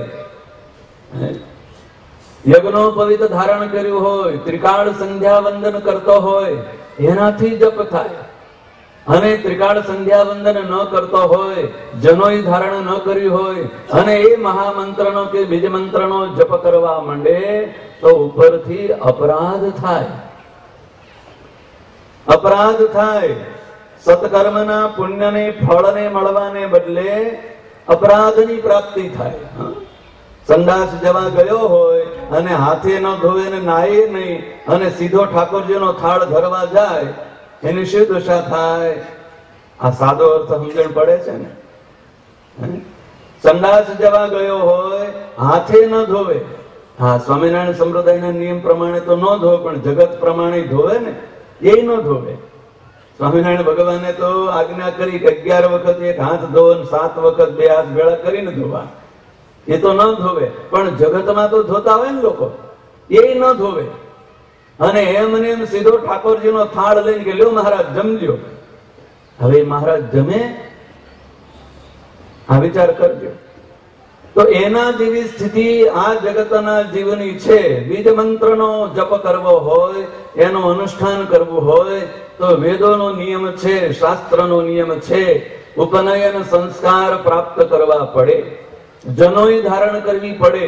જનોઈ ધારણ ન કરી હોય, ત્રિકાળ સંધ્યા વંદન ન કરતો હોય, એ જો બીજ મંત્રનો જપ કરે તો પેલો સંડાસ જઈને હાથ ધોયા વગર ભગવાનને થાળ ધરવા ગયો તો થાળ ધરવા, પણ એનો થાળ ભગવાન જમે કે ઉપરથી અપરાધ થાય, નરકમાં જવાનો વારો આવે. આ દશા થાય. એટલે ક્યાં કેવો નિયમ છે, નિયમને જાણ્યા વગર, સમજ્યા વગર કેવલ આપણી જડ બુદ્ધિથી નિર્ણય કરી આ તો બહુ સારું છે, ઠાકોરજીને થાળ ધરાવવો તો બહુ સારી વાત છે ને. શાસ્ત્રો તો એમ કહે છે, ભગવાનને એક પણ કણ જો અર્પણ કરો તો તમારા જન્મ જન્માંતરોના દુષ્કર્મ પાપ કર્મ બળી જાય, જન્મ જન્માંતરોની ગરીબાઈ દરિદ્રતા મટી જાય અને ભગવાનના ઉદરમાં રહેલું આખું બ્રહ્માંડ તૃપ્ત થાય એવું ફળ મળે. કોને? ભગવાનને કંઈક અન્ન અર્પણ કરે, કંઈક કણ અર્પણ કરે. પણ એ અન્ન કે કણ અર્પણ કરે એને નિયમ હોય ને. એમને જેના તેના કઈ ભગવાન એવા ભૂખડી તો નથી ને. શુદ્ધ થાય, નાઈ ધોઈ પવિત્ર થઈ અને પોતાનું અન્ન, પોતાનું કમાણીનું દ્રવ્ય હોય એમાંથી ભગવાનને અર્પણ કરે તો ભગવાન રાજી થાય. આ તો એક તો ચોરી લાવેલું હોય, પછી નાયા ધોયા વગરનો પવિત્ર ન હોય, સંડાસ જઈને હાથે ધોયા ન હોય અને કોકના ઘરમાંથી ઉપાડી લાવેલું હોય એ ભગવાનને આપવા જાય પાછો. આ જગતના જીવની આવી દશા છે. પોતાનું કઈ ન હોય, ઉદ્ધાર ક્યાંકથી લઈ આવ્યા હોય, ન પોતે શાસ્ત્રનું ચિંતન કર્યું હોય, ન શાસ્ત્રના અર્થને જાણતા હોય, ક્યાંક સાંભળી લાવ્યું, કોઈકે કહ્યું અને પકડી લીધું, જડતા પૂર્વક પકડી અને પોતાની રીતે આચરણ અને વર્તન કરવા મળે એને તો પેલાના જેવી દશા થાય. ન સત્કર્મના ફળની પ્રાપ્તિ થાય. એટલે ભક્તિ માતા ઘનશ્યામ પ્રભુને બે હાથ જોડીને વિનંતી કરે કે હે ઘનશ્યામ, અમારું અબળાઓનું કલ્યાણ કેમ થાય? અમારાથી ન મંત્રોનો જપ થઈ શકે, ન યજ્ઞમાં આહુતિ આપી શકાય, ન વનમાં જઈને તપ કરી શકાય, તો અમારું કલ્યાણ ક્યાંથી થશે? અમને ભગવાન કેમ મળે? આ જગતની સ્ત્રી માત્રના પ્રતિનિધિ એવા માતા ભક્તિ દેવી સ્ત્રીઓનું કલ્યાણ કેમ થાય, સ્ત્રીઓને મોક્ષની પ્રાપ્તિ કેમ થાય, એવો પ્રશ્ન અનંત કોટી બ્રહ્માંડના અધિપતિ પોતાના પુત્ર રૂપે પ્રગટ થયેલા એ ભગવાન ઘનશ્યામ પ્રભુને પૂછવા મળ્યા. ઘનશ્યામ પ્રભુ જગત માત્રની એ અબળા એવી સ્ત્રીઓને આત્યંતિક મોક્ષની પ્રાપ્તિનો સરળમાં સરળ ઉપાય બતાવતા માતા ભક્તિને કહે છે કે હે માં, તમારું કલ્યાણ હો, તમને ચિંતા છે, જો તમારું કલ્યાણ કેમ થાય? અને ભગવાન ઘનશ્યામ પ્રભુ માને સમજાવતા કહે છે, દ્રષ્ટા સ્પૃષ્ટા નતાવા કૃત પરિચરણા ભોજિતા પૂજિતા વા સદ્ય પુંસામગોગમ. ઘનશ્યામ પ્રભુ કહે છે કે હે માં, સત્પુરુષ એવા સંત પુરુષ એ ગ્રહસ્થના આંગણે આવે તો એના કોઈ દર્શન કરે, એના કોઈ ચરણનો સ્પર્શ કરે, એને કોઈ જમાડે, એને કોઈ ભિક્ષા આપે. શાસ્ત્ર એવું કહે છે કે પરમાત્માના ભક્ત એવા જે સંત પુરુષ જેના આંગણે આવીને પગ મૂકે છે એના જન્મ જન્માંતરોના અઘો એટલે પાપનો સમુદાય એ બળીને ભસ્મ થઈ જાય છે. અને ઘનશ્યામ પ્રભુ કહે છે કે માં, ગ્રહસ્થના આંગણે તો હાજર કોણ હોય? સ્ત્રી હોય ને. ગ્રસ્ત તો બિચારો ક્યાંય રખડતો હોય, ક્યાંય કમાવા ગયો હોય, ક્યાંય ધંધે ગયો હોય, ક્યાંય ખેતરવાડીમાં ગયો હોય.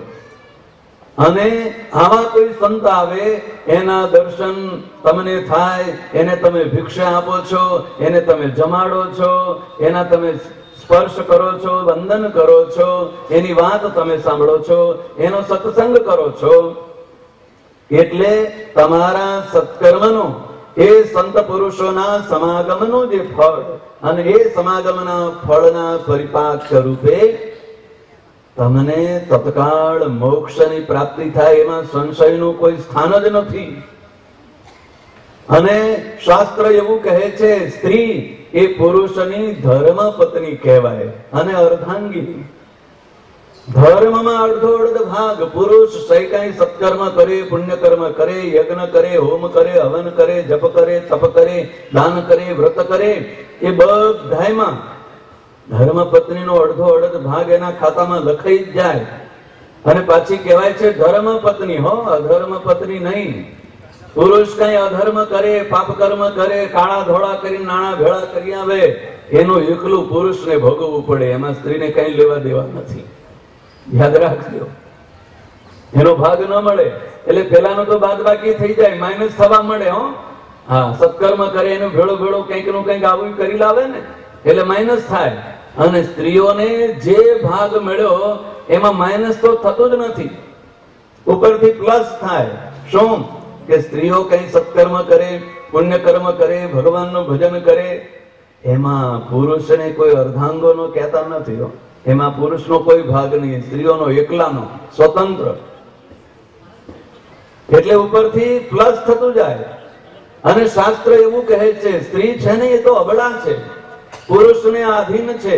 એટલે એ સ્ત્રી કાંઈ અધર્મનું આચરણ કરે, કાંઈક ધર્મશાસ્ત્રની મર્યાદાનો ભંગ કરે, એનું જે પાપ લાગે ને એ પાપનું ફળ બધું પુરુષને ભોગવવું પડે.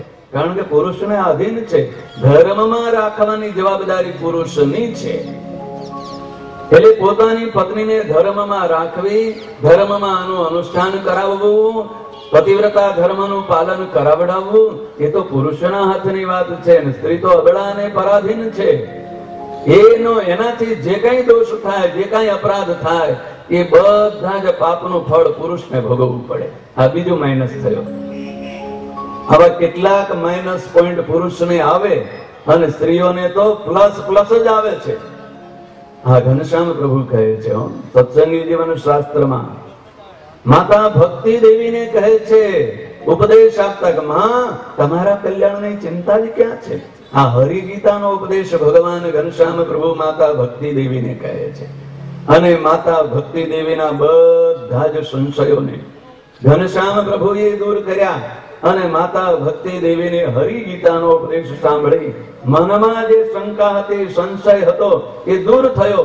અને પોતાના જ પુત્ર રૂપે સામે બિરાજમાન એવા ઘનશ્યામ પ્રભુના સ્વરૂપનો દ્રઢ નિશ્ચય થયો.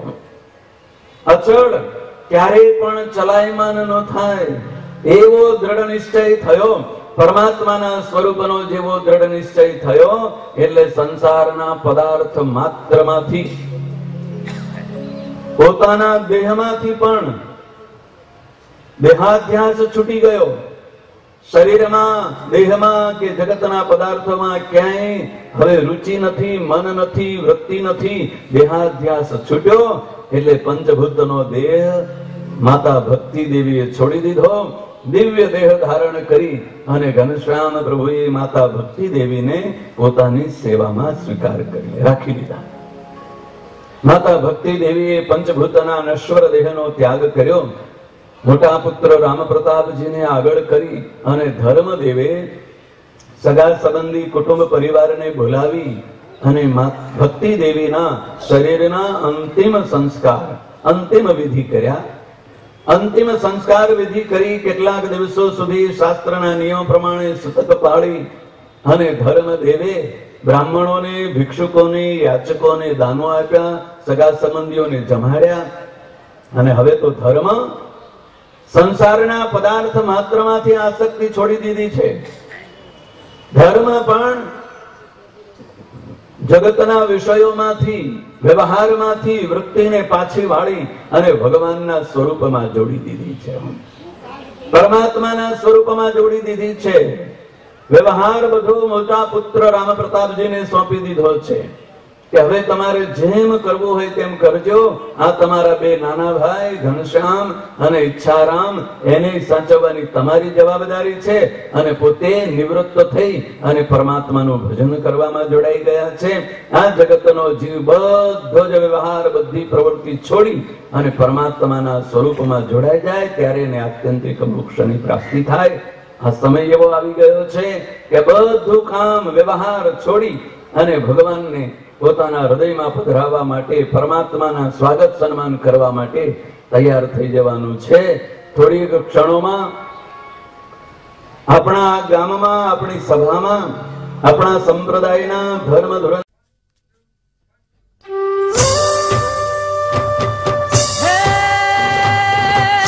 સાંભળે છે. રાત્રિએ એનું મનન કરે છે અને નિધ્યાસ કરે અને 7 દિવસમાં કથાની સમાપ્તિ થઈ અને ધર્મદેવને પરમાત્માના સ્વરૂપનો સાક્ષાત્કાર થયો. પ્રગટ ભગવાન પુરુષોત્તમ નારાયણ ઘનશ્યામ પ્રભુ વિરાજમાન છે. સામે પોતાના પુત્ર રૂપે પ્રગટ થયેલા એ ઘનશ્યામ પ્રભુના દિવ્ય સ્વરૂપનું જ્ઞાન થયું કે હો, આ આનંદ કોટી બ્રહ્માંડના અધિપતિ, સર્વ અવતારોના અવતારી પૂર્ણ પુરુષોત્તમ, હા ઘનશ્યામ પ્રભુ મને પુત્ર રૂપે પ્રાપ્ત થયા છે. બસ એના જ સ્વરૂપમાં મારી વૃત્તિને સ્થિર કરી દઉં. ઘનશ્યામ પ્રભુના સ્વરૂપમાં ધર્મદેવની વૃત્તિ સ્થિર થઈ. પંચભૂતના નશ્વર દેહનો આસક્તિ છૂટી ગઈ, વાસના છૂટી. આસક્તિ છૂટી એટલે દેહ છૂટ્યો. નશ્વર દેહનો ત્યાગ કરી દિવ્ય દેહ ભાગવતી તનું ધારણ કરી અને ધર્મદેવ પણ પોતાના ધર્મપત્ની ભક્તિ દેવીની જેમ ઘનશ્યામ પ્રભુની સેવામાં જોડાઈ ગયા. ઘનશ્યામ પ્રભુની સેવામાં જોડાઈ ગયેલા જેઠ વદ ચતુર્થીના દિવસે ધર્મદેવે પંચભૂતોના નશ્વર દેહનો ત્યાગ કર્યો. 10 દિવસ સુધી સુતક પાડ્યું. 11મા દિવસે શ્રાદ્ધ કર્મ પિંડદાન કર્યું. 12માના દિવસે સગા સંબંધી કુટુંબીઓને તૃપ્ત કર્યા. 13માના દિવસે બ્રાહ્મણોને, ભિક્ષુકોને, યાચકોને તૃપ્ત કર્યા.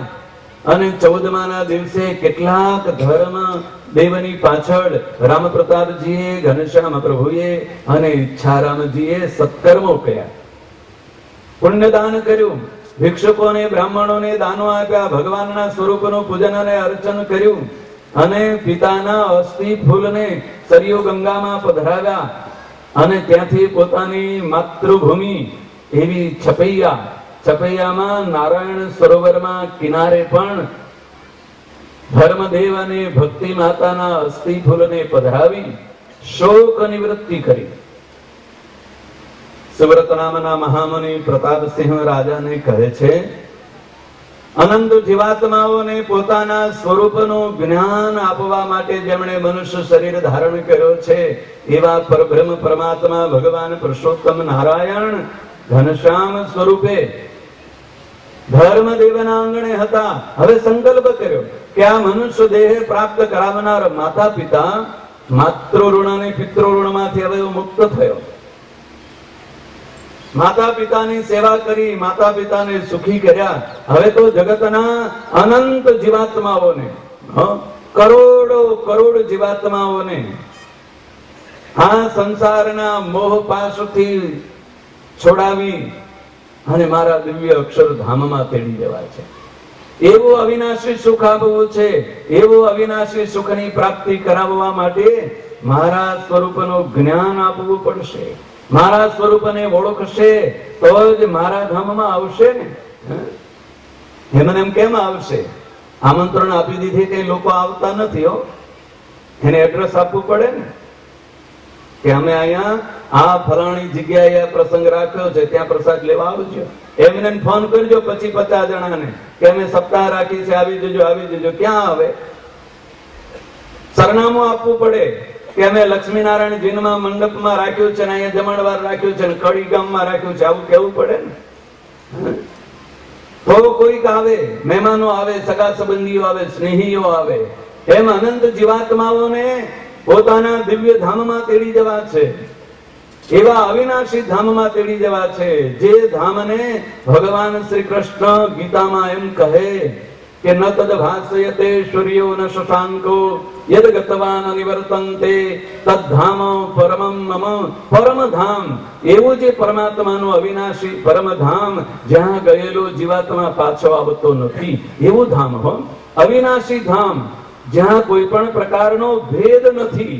જ્યાં ભેદ છે એ ઉત્પન્ન થાય છે અને નાશ પામે છે. સમજી રાખજો, ભેદ પરમાત્માના અવિનાશી અક્ષરધામમાં કોઈ પણ પ્રકારનો ભેદ નથી. એકમેવ અદ્વિતીયમ એવા પરમાત્મા છે અને એ પરમાત્માના અંશ એવો અક્ષર મુક્ત એવો જીવાત્મા, એ પરમાત્માનો ભક્ત. એ સિવાયનો ભેદ જ નથી. નથી નાના મોટાનો ભેદ, નથી ઊંચ નીચનો ભેદ, નથી સારા નરસાનો ભેદ, નથી સ્ત્રી અને પુરુષનો ભેદ. આ જ્યાં જ્યાં ભેદ છે એ બધા નાશવંત. જ્યાં જ્યાં ભેદ છે એ બધાનો આત્યંતિક પ્રલયમાં મહામાયામાં લય પામી જાય છે. પણ જ્યાં ભેદ નથી, પરમાત્માનું ધામ, ત્યાં કોઈ ભેદ નથી. નથી સ્ત્રી અને પુરુષનો ભેદ, નથી ઊંચ અને નીચનો ભેદ, નથી ગ્રહસ્થ અને ત્યાગીનો ભેદ. સ્વામિનારાયણ ભગવાન વચનામૃતમાં કહે ત્યાગી ગ્રહીનો કોઈ મેળ નથી. ભગવાન સ્વામિનારાયણના શબ્દો છે કે તો જે ભગવાનને ભજે, ભગવાનના સ્વરૂપમાં અસાધારણ જેને પ્રીતિ થાય એ પરમાત્માના ધામને પ્રાપ્ત કરે. આ દેહ છે ત્યાં બધા ભેદ છે. દેહ છોડ્યા પછી નથી જાતિનો ભેદ, નથી જ્ઞાતિનો ભેદ, નથી સ્ત્રી અને પુરુષનો ભેદ, નથી ઊંચ અને નીચનો ભેદ. એવું જે પરમાત્માનું ધામ એને કહેવાય છે અવિનાશી ધામ. અને ત્યાં સૂર્ય અને ચંદ્રના પ્રકાશનો ભેદ નથી, એટલે રાત્રિ અને દિવસનો પણ ભેદ નથી. આ રાત્રિ કહેવાય ને દિવસ કહેવાય, બે ભેદ પડ્યા ને. પણ ભગવાનના ધામમાં નથી રાત્રિ, નથી દિવસ. ભગવાનના ધામમાં કોઈ નથી પુરુષ, ભગવાનના ધામમાં કોઈ નથી સ્ત્રી.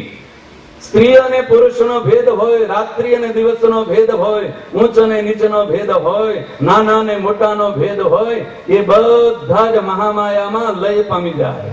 પણ પરમાત્માનું ધામ એ અવિનાશી ધામમાં સ્ત્રી અને પુરુષનો ભેદ નથી. કેવલ પરમાત્મા છે, એકમેવ અદ્વિતીયમ બ્રહ્મ, ન તદ સમ ન તદ અવ્યધિક. આ વેદ વાક્ય છે, ઉપનિષદોનું વાક્ય છે. ત્યાં એક જ એવા પરમાત્મા છે, ને તેના સમાન કોઈ પણ નથી અને તેનાથી અધિક પણ નથી. સમાન હોય તો પડખે બેસનારો નીકળે ને. સમાન કોને કહેવાય? પડખે બેસે, પડખે ઉભો રહે તો સમાન. બે મિત્રો હોય, સરખા હોય તો એક આસને બેસે ને, એક પલંગમાં બેસે, એક ભાણામાં ખાય.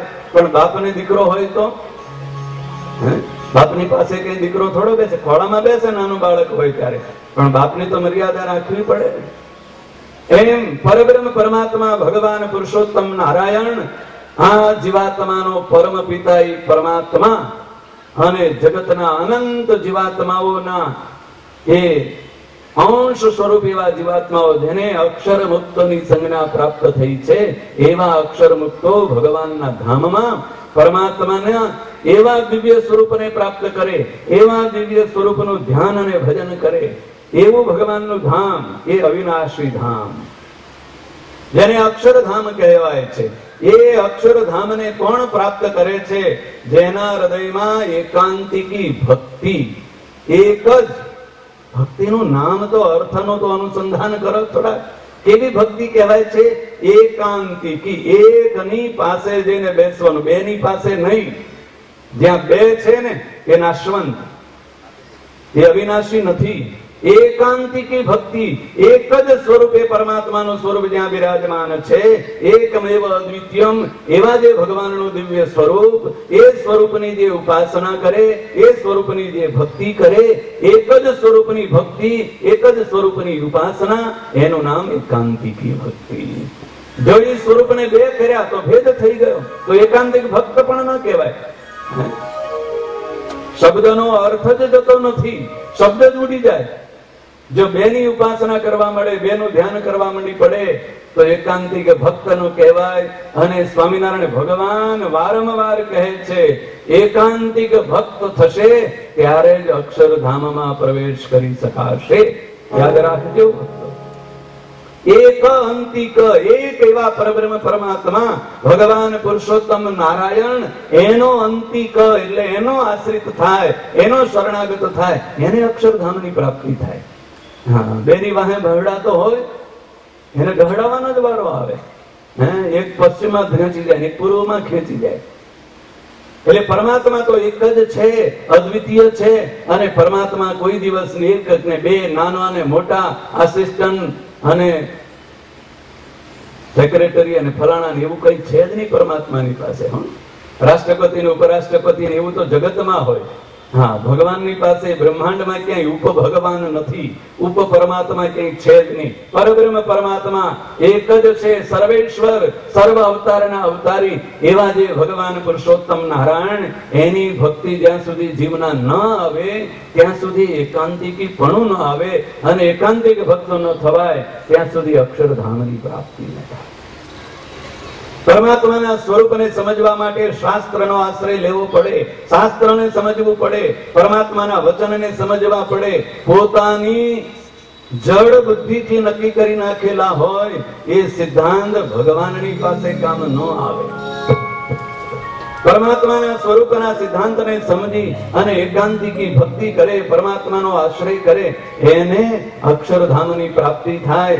અને એ અક્ષરધામની પ્રાપ્તિ થાય એટલે પરમાત્માના સ્વરૂપનો સાક્ષાત્કાર થાય. સ્વામિનારાયણ ભગવાનના શબ્દોમાં કહી એ પ્રગટ ભગવાન પુરુષોત્તમ નારાયણનું અપર સ્વરૂપ એવા પરમ પૂજ્યપાદ આચાર્ય મહારાજ શ્રી આપણી સભામાં પધારી રહ્યા છે. જય જયકારના નાદ સાથે આપણે એમનો વધાવીશું. બોલો સ્વામિનારાયણ ભગવાન.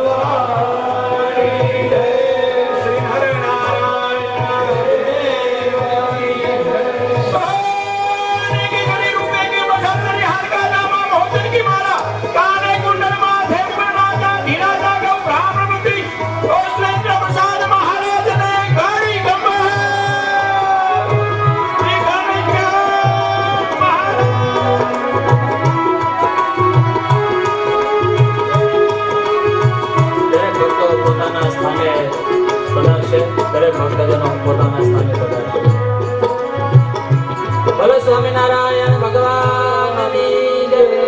શ્રી નારાયણ દેવ. શ્રવણ કરાવે પૂજ્યપાદ શાસ્ત્રી સ્વામી. બોલો સ્વામિનારાયણ ભગવાન કી જય. શ્રી નારાયણ દેવ કી જય. સુવ્રત નામના મહામુનિ પ્રતાપસિંહ રાજાને ભગવાન શ્રી હરિ મહાપ્રભુ એમના દિવ્ય અને અદ્ભુત ચરિત્રોને સંભળાવતા કહે છે, હે અનંત કોટી બ્રહ્માંડના અધિપતિ ભગવાન પુરુષોત્તમ નારાયણનો જેને જેને યોગ થયો ને એના હૃદયમાં એકાંતિકી ભક્તિ અનાયાસે પ્રગટ થઈ. અને એ એકાંતિકી ભક્તિના પ્રભાવ અને પ્રતાપથી આ જગતના જીવાત્માને આત્યંતિક મોક્ષની પ્રાપ્તિ થઈ. અવિનાશી એવું જે પરમાત્માનું ધામ અક્ષરધામ, એ અક્ષરધામમાં અસંખ્ય જીવો જતા. સ્વયં ભગવાનના માતા પિતા ધર્મ અને ભક્તિ દેવીને પણ દિવ્ય દેહ ધારણ કરાવી અને પોતાની સેવામાં જોડી દીધા. ઘનશ્યામ પ્રભુ હવે વિચાર કરે છે, માત્ર ઋણ અને પિતૃ ઋણથી હું મુક્ત થયો. હવે તો અનંત જીવાત્માઓને મારા સ્વરૂપનું જ્ઞાન આપવા માટે, અનંત જીવાત્માઓને અક્ષરધામમાં તેડી જવા માટે આ ઘરને, કુટુંબને, પરિવારને છોડવો પડે. મહાભિનિષ્ક્રમણ કરવાનો સંકલ્પ કર્યો છે. જગતના અનંત જીવાત્માઓના હિત માટે જેમણે મનુષ્ય શરીર ધારણ કર્યું છે એવા કરોડો અને લાખો જીવાત્માઓને પોતાના સ્વરૂપની ઓળખાણ કરાવવા માટે ઘરમાંથી ઉદાસ થયા છે. સંસારના સુખ વૈભવોથી ઉદાસ થઈ અને ઘનશ્યામ પ્રભુ વિક્રમ સંવત 1848 ના અષાઢ મહિનાની 10મી તિથિ સવારના પહોરમાં વહેલા દરરોજનો નિયમ હતો, બ્રહ્મ મુહૂર્તમાં પિતાની સાથે જાગી સરયુ ગંગામાં સ્નાન કરી નિત્ય કર્મ કરી અને અયોધ્યાના પ્રસિદ્ધ મંદિરોમાં દર્શન કરવા જાય. કથા વાર્તા સાંભળતા, સત્સંગ કરતા એ 4 વાગ્યાથી ઘરેથી નીકળેલા ધર્મદેવની સાથે ઘનશ્યામ પ્રભુ 10 વાગે ઘરે પાછા આવતા. આ દરરોજનો ક્રમ હતો. એ જ ક્રમ પ્રમાણે સવારમાં 4 વાગે નીકળ્યા. પણ આજ 10મી ના દિવસે ઘનશ્યામ પ્રભુએ જગતના અનંત જીવાત્માઓનું હિત જેના હૃદયમાં છે એવા પ્રભુએ નક્કી કર્યું છે, આ ઘર છોડું, પાછું આવવું નથી. ફરીવાર આ ઘરમાં પગ મૂકવો નથી. બસ જ્યાં જવું છે ત્યાં અનંત જીવાત્માઓને મારા સ્વરૂપનું જ્ઞાન આપવું છે. પરમાત્માને ઓળખાવવા માટે શું જોઈએ? આ સંકલ્પ કરતા જ ઘનશ્યામ પ્રભુએ ભગવાનના સ્વરૂપને ઓળખવા કોનો આશ્રય લેવો પડે? સતશાસ્ત્રનો આશ્રય લેવો પડે. એટલે પિતા અને ગુરુ પાસેથી જે શાસ્ત્ર ભણ્યા હતા અને એ જ્ઞાનના સારનો ગુટકો જાતે લખ્યો તો એ સાથે લીધો. અને એ પરમાત્મા ઓળખાણા પછી શું કરવું પડે?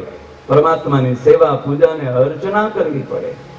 તો સેવા, પૂજા ને અર્ચના કરવા માટે પોતાના દાદા પરદાદાઓથી જે કનહીરામ વિપ્ર અને વેદરામ વિપ્ર ઉલ્હાશ્રમની તીર્થયાત્રા કરવા ગયા અને દામોદર કુંડમાંથી જે દિવ્ય શાળગ્રામ સ્વરૂપ પ્રાપ્ત થયું હતું, એ શાળગ્રામ સ્વરૂપ અને બાલમુકુંદનું સ્વરૂપ સાથે લીધું. પરમાત્માની પૂજા કરવા માટે જળપાત્ર લીધું અને એક કપડું ગરણું અને ભગવાનના મંત્રોનો જપ કરવા બેસવા માટે આસન મૃગચર્મ આટલું લઈ અને ઘનશ્યામ પ્રભુ 4 વાગે ઉઠી અને ઘરના સૌ એમ જાણે છે કે કાયમ પૂજા કરવા અને સ્નાન કરવા જાય છે, એમ ગયા. સરયુ ગંગાના કિનારે જઈ સ્નાન કરી નિત્ય કર્મથી પરવારી અને સંકલ્પ કરે છે ક્યાં જવું. પ્રગટ ભગવાનના જગતના જીવ માત્રના દર્શન કરાવવા માટે જવું છે અને પ્રગટ ભગવાનનો ભેટો કરાવે એવા ગુરુને શોધવા છે. ભગવાન જેવા ભગવાન પ્રગટ થયા છે તો મનુષ્ય દેહ ધારણ કર્યો છે. એટલે શાસ્ત્રનો નિયમ છે કે મનુષ્ય દેહ મળ્યો એટલે કોઈક એવા સદગુરુનો આશ્રય કરવો પડે તો જ ભગવાનની પ્રાપ્તિ થાય. ભગવાન ઓળખાવે એવા ગુરુની શોધ કરવી ક્યાં મળશે? ઉત્તર દિશા તરફ દ્રષ્ટિ કરી, હિમાલયની મોટી મોટી શિખરોની સામે દ્રષ્ટિ કરી, કાળો પર્વત અને સફેદ પર્વત, નીલગિરી પર્વત અને શ્વેતગિરી પર્વત સામે દ્રષ્ટિ કરી, બસ આ ઉત્તર દિશામાં જવું છે. આમ મનમાં સંકલ્પ કરે છે ત્યાં એક અસુર આવ્યો. ઘનશ્યામ પ્રભુના પ્રતાપથી જેનું હૃદય બળતું હતું, ઈર્ષાને દ્વેષીલો એક ભેખધારી અસુર આવી અને ઘનશ્યામ પ્રભુ સરયુ ગંગાને વિચાર કરતા હતા કે આટલી મોટી વિશાળ નદી ઉતરીને સામે પાર કેમ જશું? કોઈ નાવ વાળો દેખાતો નથી, ક્યાંય પુલ તો બાંધેલા નથી. આમ હજી જ્યાં વિચાર કરે છે ત્યાં પેલા અસુરે આવીને પાછળથી ધક્કો માર્યો. ઘનશ્યામ પ્રભુને તો જોઈતું હતું ને જડ્યું. બહુ સારું થયું. ચાલો, ઘનશ્યામ પ્રભુ જેવા સરયુ ગંગામાં પડ્યા અને એ જ વખતે સરયુ ગંગાને પણ આનંદ થઈ ગયો. ઓહો, અનંત કોટી બ્રહ્માંડના અધિપતિ ભગવાન પુરુષોત્તમ નારાયણ મારા આંગણે આવ્યા છે. અને સરયુ ગંગાએ પોતાના તરંગ રૂપી બાહુઓમાં ઘનશ્યામ પ્રભુને ઉપાડી લીધા છે. વહેતા વહેતા વહેતા બહાર ગાવ સુધી તણાતા તણાતા સરયુ ગંગાના સામા કિનારે નીકળી અને ઘનશ્યામ પ્રભુ નાકની દાંડીએ ઉત્તર દિશા તરફ ચાલતા થયા. પરમાત્માને જોતો હતો પેલા અસુરે જઈને અયોધ્યામાં જાહેરાત કરી દીધી કે પેલા ધર્મદેવના પુત્ર ઘનશ્યામ જે વારંવાર આપણને ટોકતા હતા ને, મન ફાવે એમ વર્તન કરવું હોય, મન ફાવે એમ આચરણ કરવું હોય. પેલી હનુમાન ગઢીમાં કથા ચાલતી હતી અને પુરાણી મહારાજ મળ્યા કથા કરવા કે આ તો કળિયુગ આવ્યો છે, કળિયુગમાં એકાદશીની કથા આવી. હા, પુરાણીને સ્વભાવ ખાધા વગર રહેવાય નહીં અને એવો રસાસ્વાદીઓ હવે કથા પૂરી કરીને તરત ખાવા જોઈએ. એકાદશીની મહાત્માની વાત આવી એટલે પુરાણીએ માર્યું ગપ્પું કે આ એકાદશીને કળિયુગમાં બધાય ભેળા થઈને જગન્નાથપુરીમાં ઊંધા માથે બાંધી દીધી છે. અને ઘનશ્યામ પ્રભુ સભામાં ઉભા થયા. અરે પુરાણી મહારાજ, આ ગાલ પુરાણના ગપ્પા મારો છો? ક્યાં ભગવાન વેદવ્યાસની વાત હોય તો બોલો, એકાદો શ્લોક બોલો તો સાચું માનીએ, નહીંતર આ જગતને કેમ ભરમાવો છો? ત્યારે પેલો સાધુ આ ભેળો બેઠેલો એને આ સરસાસ્વાદીઓ અને ઘનશ્યામ પ્રભુએ પુરાણીને જ્યાં થોડોક ચમત્કાર દેખાડ્યો, થોડોક માર મળ્યો એટલે યમના દૂતો જ્યાં ભટકાણા, ચીસે ચીસો પાડતો પાડતો સમાધિમાંથી જાગીને ઘનશ્યામ પ્રભુના ચરણમાં પડ્યો. હવે તો હું પૂરેપૂરી નિયમ પ્રમાણેની એકાદશી કરીશ. એકાદશી સાચી. એકાદશીના દિવસે અન્ન ખાશે કે બીજું કઈ ખાશે ને એને નરકમાં જવું પડશે. જગત માત્રના પાપો અનાજમાં આવીને એકાદશીના દિવસે હંતેને બેસે છે. જે અનાજ ખાય એને વળગે. આમ જાહેરાત કરી. પેલાને ગમ્યું નહીં. ત્યારથી ઘનશ્યામ પ્રભુની સામે ઈર્ષા હતી. આકલા ઘનશ્યામને જોયા એકલા માર્યો હતો અને બહાર જાહેરાત કરી. ઘનશ્યામ પ્રભુ કે એટલું જ જોયું છે. હા, ખબર, જો મોટા ભાઈને મળશે ને તો ગોતવા નહીં આવે, મરી ગયા એમ સમજી લેશે, થોડી ઘણી વાર રોઈ લેશે, નહીતર વળી પાછા ગોતવા આવે.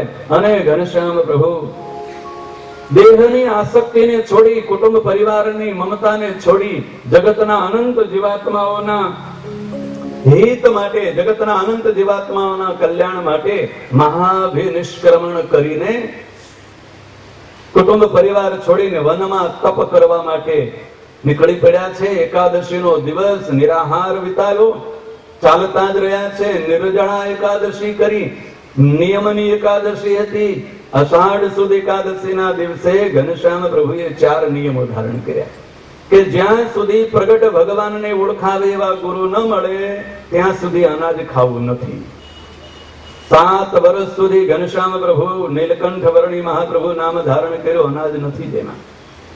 જ્યાં સુધી પ્રગટ ભગવાનનો ભેટો કરાવે એવા ગુરુ ન મળે ત્યાં સુધી શિવેલું વસ્ત્ર પહેરવું નથી. જ્યાં સુધી પ્રગટ ભગવાનની પ્રાપ્તિ ન થાય ત્યાં સુધી મસ્તકના વાળ ઉતારવા નથી. આવા 4 સંકલ્પો કરેલા, આવું કઠોર તપનો પ્રારંભ કર્યો. એટલે વનમાં જનારા ઋષિ મુનિઓ, દેવતાઓ પણ એ ઘનશ્યામ પ્રભુનું નામ એમના તપના પ્રભાવથી નીલકંઠ વર્ણી મહાપ્રભુ એવું નામ ધારણ કર્યું. નીલકંઠ વર્ણી મહાપ્રભુ જગતના અનંત જીવાત્માના હિત અને શ્રેય માટે વનમાં તપ કરવા માટે ચાલ્યા જાય છે. આપણા સૌનું હિત થાય, આપણને સૌને એ અનંત કોટી બ્રહ્માંડના અધિપતિ ભગવાન પુરુષોત્તમ નારાયણ મળ્યા છે ને, એ નીલકંઠ વર્ણી મહાપ્રભુના તપના પ્રભાવે મળ્યા છે. સ્વયં મહારાજ એમ કહે કે અમારા દાખલા થામું તો જુઓ. ધમડકામાં કરણીબાઈએ 18 કાંટાઓ જેના ચરણમાંથી કાઢ્યા. આટલા બધા અમને કાંટા વાગ્યા, કાંકરા વાગ્યા, ટાઢ અને તડકો સહન કર્યો. એ કોના માટે સહન કર્યો છે એટલું જો યાદ રાખશો ને તો મહારાજ કહે છે અમારા ધામમાં તેડી જશે. આ બધું અમારા માટે સહન કર્યું છે એટલું જો યાદ રહી જાય તો પરમાત્મા પોતાના દિવ્ય એવા અક્ષરધામની જે મોટી પદવી, જેને સ્વામિનારાયણ ભગવાન વચનામૃતમાં કહે છે મોટી પદવી મળશે. ગોપાળાનંદ સ્વામી એમ કહે કે એ અક્ષર મુક્તની સંજ્ઞા જેને પ્રાપ્ત થાય એ સમ્રાટ તનુજાયવ સર્વમાન્ય, જગતમાં સર્વત્ર માન્ય બની જાય. તો એવા પરમાત્માના સ્વરૂપને ભક્તિ પ્રાપ્ત થઈ છે, એમનો આશ્રય પ્રાપ્ત થયો છે, એમના સત્સંગ પ્રાપ્ત થયો છે. એ આપણા જીવનમાં કાયમના માટે રહે એવા પરમાત્માની કૃપા આપણા પર વરસે અને પરમાત્માના અપર સ્વરૂપ ભગવાન સ્વામિનારાયણના અપર સ્વરૂપ એવા પરમ પૂજ્યપાદ આચાર્ય મહારાજ શ્રીના આપણને સૌને એવા રૂડા આશીર્વાદ મળે એવી આજના દિવસે પરમ કૃપાળુ પરમાત્મા ભગવાન નરનારાયણ દેવના ચરણોમાં પ્રાર્થના સાથે આપણે એ કથાને વિરામ આપીશું. આગળનો કાર્યક્રમ ચાલશે. બોલો સ્વામિનારાયણ ભગવાનની જય. વાસુદેવ વિમલામૃતધામવાસમ નારાયણં નરકતારણનામધેયં શ્યામં સિतं દ્વિભુજમેવ ચતુર્ભુજં ચ ત્વાં ભક્તિધર્મતનયં શરણં પ્રપદ્યે. સદગુરુ સ્વામી પ્રભુ જય સદગુરુ સ્વામી સહજાનંદ દયાળુ સહજાનંદ દયાળુ નામે ચરણ સરોજ તમારા જો કરજો પ્રભુ વાંધો કરજો ચરણે શીશ ધરાકે ચરણે શીશ ધરાકે ઉપના ગોરી નારાયણ નર ભ્રાતા દિવ્ય કુળ પ્રભુ દિવ્ય કુળ પામર પતિ કમુદારા પામર પતિ કમુદારા અગણિત નર નારી નિત્ય નિત્ય નૌતમ લીલા કરતા વિનાશે પ્રભુ કરતા વિનાશે. હર સગતિ રથ ચરણે હર સગતિ રથ ચરણે કોટી ગયા કાશી પુરુષોત્તમ પ્રગટનો જે દર્શન કરશે પ્રભુ જે દર્શન કરશે. કાર ગણપતિ છોટી કાર ગણપતિ છોટી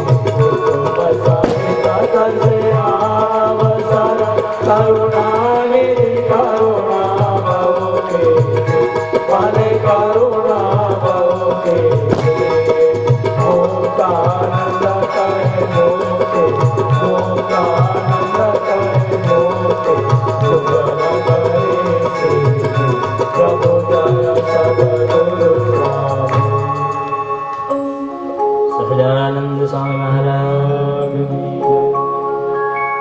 સ્ટેજ ઉપરના પંખા ચાલુ કરજો. હવે પરમ પૂજ્યપાદ એટલું સરસ આયોજન, બધા ભક્તોને સવાર સાંજ પ્રેમથી જમાડવાના, સંતોનું પૂજન, આચાર્ય મહારાજનું પૂજન, હૃદયના ભાવથી જ્યારે યજમાન પરિવાર કરીએ છીએ, વંદન કરીએ, એમની ભાવના જેવી એમના હૃદયમાં ભાવના છે, મોટો હાર લઈને આવ્યા છે. મહારાજજી રાજી થઈ અને કલ્યાણભાઈને હાર કર્યા છે. તાળીઓ પાડી અને એમના આ ભાવ સન્માન કર્યા. નરેન્દ્રભાઈ, ધવલ, હરિભાઈ બધા પૂજન કરી રહ્યા છે. આરતી પ્રગટાવજો. મહારાજની આરતી ઉતારવાની ક્યાં ઉભા રહેજો. કલ્યાણ બાબા હાર ભલે થયો, મહારાજજીના આશીર્વાદમાં એમના જમાય છે.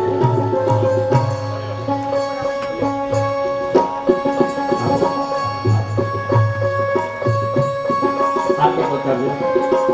જય સદગુરુ સ્વામી સહજાનંદ દયાળુ, સહજાનંદ દયાળુ, બહુનામી ચરણ સરોજ તમારા બંધુ કરજો, પ્રભુ બંધુ કરજો.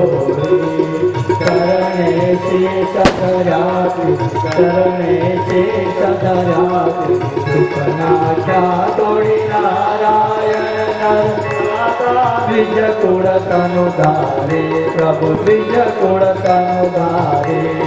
કામર પતિ ઉદાયા, કામર પતિ ઉદાયા, નિત નર નારી નિત નિત્યના ઉત્તમ ક્રીડા કરતા નાથી, પ્રભુ કરતા નાથી.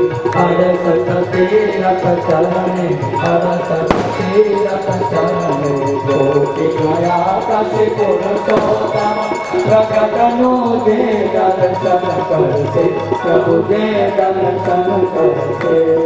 તાર પરમથી જૂની, તાર પરમથી જૂની, કુટુંબ સહિત સંસે અવસર કરુણાનિધિ, કરુણા ભવતી મને કરુણા ભવતી.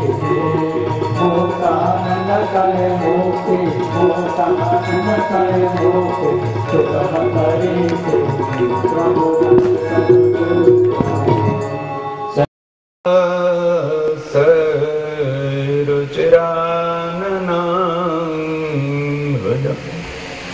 પૂજિતં સુરનરોત્તમૈર્મુદા ધર્મનંદનમહં વિચિંતયે.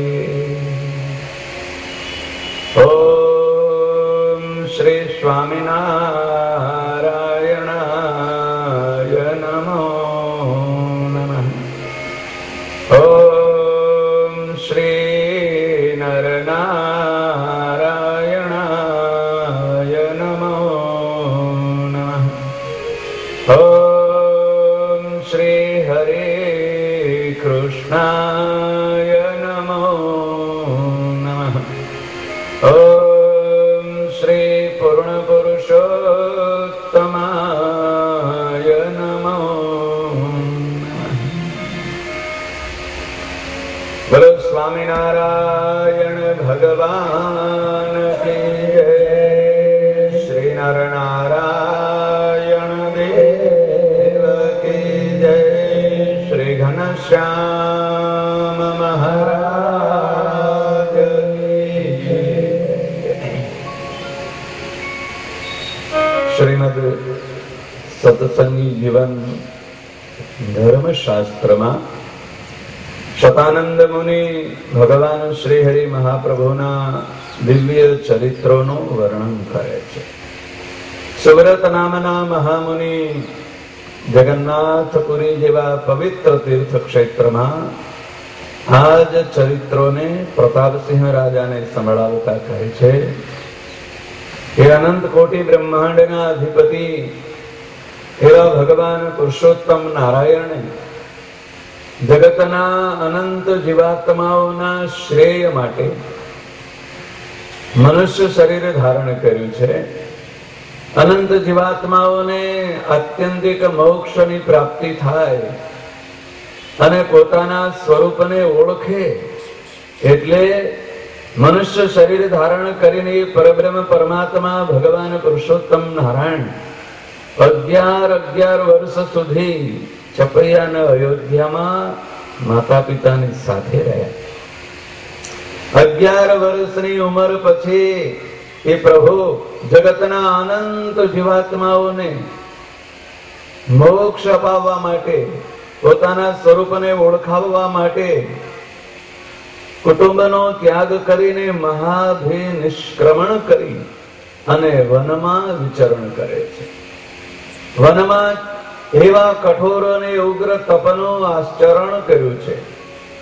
તપશ્ચર્યા કરી અને કેટલાક મોટા મોટા સિદ્ધ તપસ્વીઓ, યોગીઓ અને જ્ઞાનીઓ એમના આશ્રમોમાં એમનો સમાગમ કરે છે. ગોપાળ યોગી જેવા સમર્થ સિદ્ધ યોગી પાસેથી અષ્ટાંગ યોગ, હઠયોગ એને સિદ્ધ કર્યો અને પોતાનો જે દિવ્ય સ્વરૂપનું જ્ઞાન, જે રહસ્ય યોગ એને ગોપાળ યોગીને ઉપદેશ આપી આત્યંતિક મોક્ષ પ્રાપ્ત કરાયો. પોતાના દિવ્ય ધામમાં ગોપાળ યોગી જેવા સમર્થ તપસ્વીને દિવ્ય સેવામાં રાખી અને નીલકંઠ વર્ણી મહાપ્રભુ ચાલ્યા છે. ત્યાંથી વનમાં વિચરણ કરે છે. ક્યાંય રોકાવાનો તો ઈરાદો નથી, પણ ક્યાંક જિજ્ઞાસુ મળી જાય, કોઈ મુમુક્ષુ મળી જાય તો નીલકંઠ વર્ણી મહાપ્રભુ થોડાક દિવસો રોકાય છે. અને એ કોઈ જિજ્ઞાસુ, કોઈ મુમુક્ષુ એને ધર્મ, ભક્તિ, જ્ઞાન, વૈરાગ્યનો ઉપદેશ આપી અને પોતાના સ્વરૂપને ઓળખાવે છે. જે સ્વરૂપની ઓળખાણ થવાથી આ જીવાત્માને આત્યંતિક મોક્ષની પ્રાપ્તિ થાય એવા નીલકંઠ વર્ણી મહાપ્રભુ પૂર્વ દિશા તરફ ચાલ્યા જાય છે. એક બુટ્ટોલપુર નામનું નગર આવ્યું. બહુ સુંદર નગર છે. સાત્વિક એવા નાગરિકો આ નગરમાં વસતા હતા. નગરનો રાજા મહાદત્ત નામનો રાજા અને માયા રાણી. આ દંપતી સતશાસ્ત્રોમાંથી સાંભળ્યું હતું અને સંત પુરુષો પાસેથી સાંભળીને નક્કી કર્યું હતું કે ક્યાંક ભેખધારી એવા કોઈ સાધુ મહાત્મા મળી જાય તો ભગવાનનો ભેટો કરાવે. હા, મનુષ્યનો દેહ મળ્યો છે અને એ મનુષ્યના શરીરે કરી અને જો ભગવાનની ઓળખાણ થાય તો આ જીવાત્માને મોક્ષની પ્રાપ્તિ થાય. અને જો ભગવાન ન ઓળખાય અને એમને આવો દુર્લભ મનુષ્ય મન દેહ, દુર્લભો દેહો દેહિનામ ક્ષણભંગુર. આ મનુષ્ય દેહ તો મોટા મોટા દેવતાઓ પણ ઈચ્છે કે મનુષ્યનું શરીર મળે તો મોક્ષનું સાધન થઈ શકે. મનુષ્યના શરીર સિવાય બીજા અનેક શરીરોમાં જીવ ભટકે, રખડે, પણ મોક્ષનું સાધન કરી શકતો નથી. આવો દુર્લભ મનુષ્ય દેહ મળ્યો છે, એનાથી જો મોક્ષનું સાધન થઈ જાય તો આ જીવાત્માને આત્યંતિક મોક્ષની પ્રાપ્તિ થાય. અને એ મનુષ્ય દેહે કરી અને એવું સત્કર્મ કરવું, એવી પરમાત્માની ભક્તિ કરવી અને એવા પરમાત્માના સ્વરૂપની ઉપાસના અને એ પરમાત્માના સ્વરૂપની ઓળખાણ જો આ જીવાત્માને થાય તો આત્યંતિક મોક્ષની પ્રાપ્તિ થાય. આવું સાંભળ્યું છે શાસ્ત્રોમાંથી, સંતો પાસેથી સાંભળ્યું છે. એટલે રાજા અને રાણી બે આવા કોઈ સંત પુરુષ મળી જાય, ભગવાનનો ભેટો કરાવે કે સાક્ષાત એ દયાળુ પરમાત્મા મનુષ્ય દેહ ધારણ કરીને જો પૃથ્વી પર પ્રગટ થયા હોય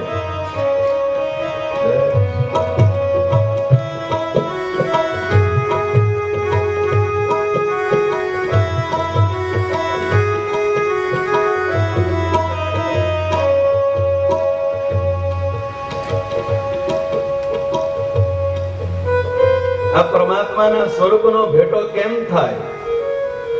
એમના શરણે જીવાત્મા જાય તો થાય. મહાદત્ત નામનો રાજા અને માયા રાણીએ મનોમન નિર્ણય કર્યો છે, આપણે રાજ્ય છોડી ઘર છોડીને તો ન જઈ શકીએ, પણ પરમાત્મા તો બહુ દયાળુ છે. હા, પૃથ્વી પર પરમાત્માએ જો મનુષ્ય શરીર ધારણ કર્યું છે ને, તો એ પ્રભુ જરૂર આપણને દર્શન દેવા આવશે. અને પરમાત્મા તો એવા દયાળુ છે, નિષ્કપટ હૃદયનો આ જગતનો જીવ જો પ્રભુને મળવા માટે, પરમાત્માને પ્રાપ્ત કરવા માટે એક ડગલું ચાલે ને, તો સ્વામિનારાયણ ભગવાન તો એવું કહેતા કે અમે 1000 ડગલા ચાલીને સામે જઈએ મળવા. અને મહારાજ તો જાહેર સભામાં આવું કહેતા કે અમને મળવા માટે, અમને અમારી પ્રાપ્તિ માટે કોઈ એક ડગલું આગળ ચાલે તો અમે 1000 ડગલા ચાલીએ અને એને મળવા જઈએ. એટલે મહાદત્ત રાજાને પણ આ મનમાં દ્રઢ વિશ્વાસ છે.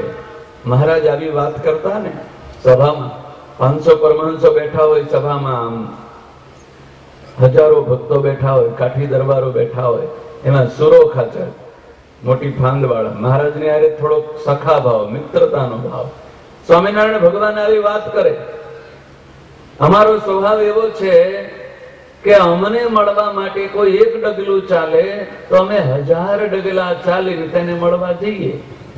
અને સુરો ખાચર સભામાં મહારાજ, અરે મહારાજ તમે તો હાવ કાઢા પરના ગપ્પા હાંકો છો.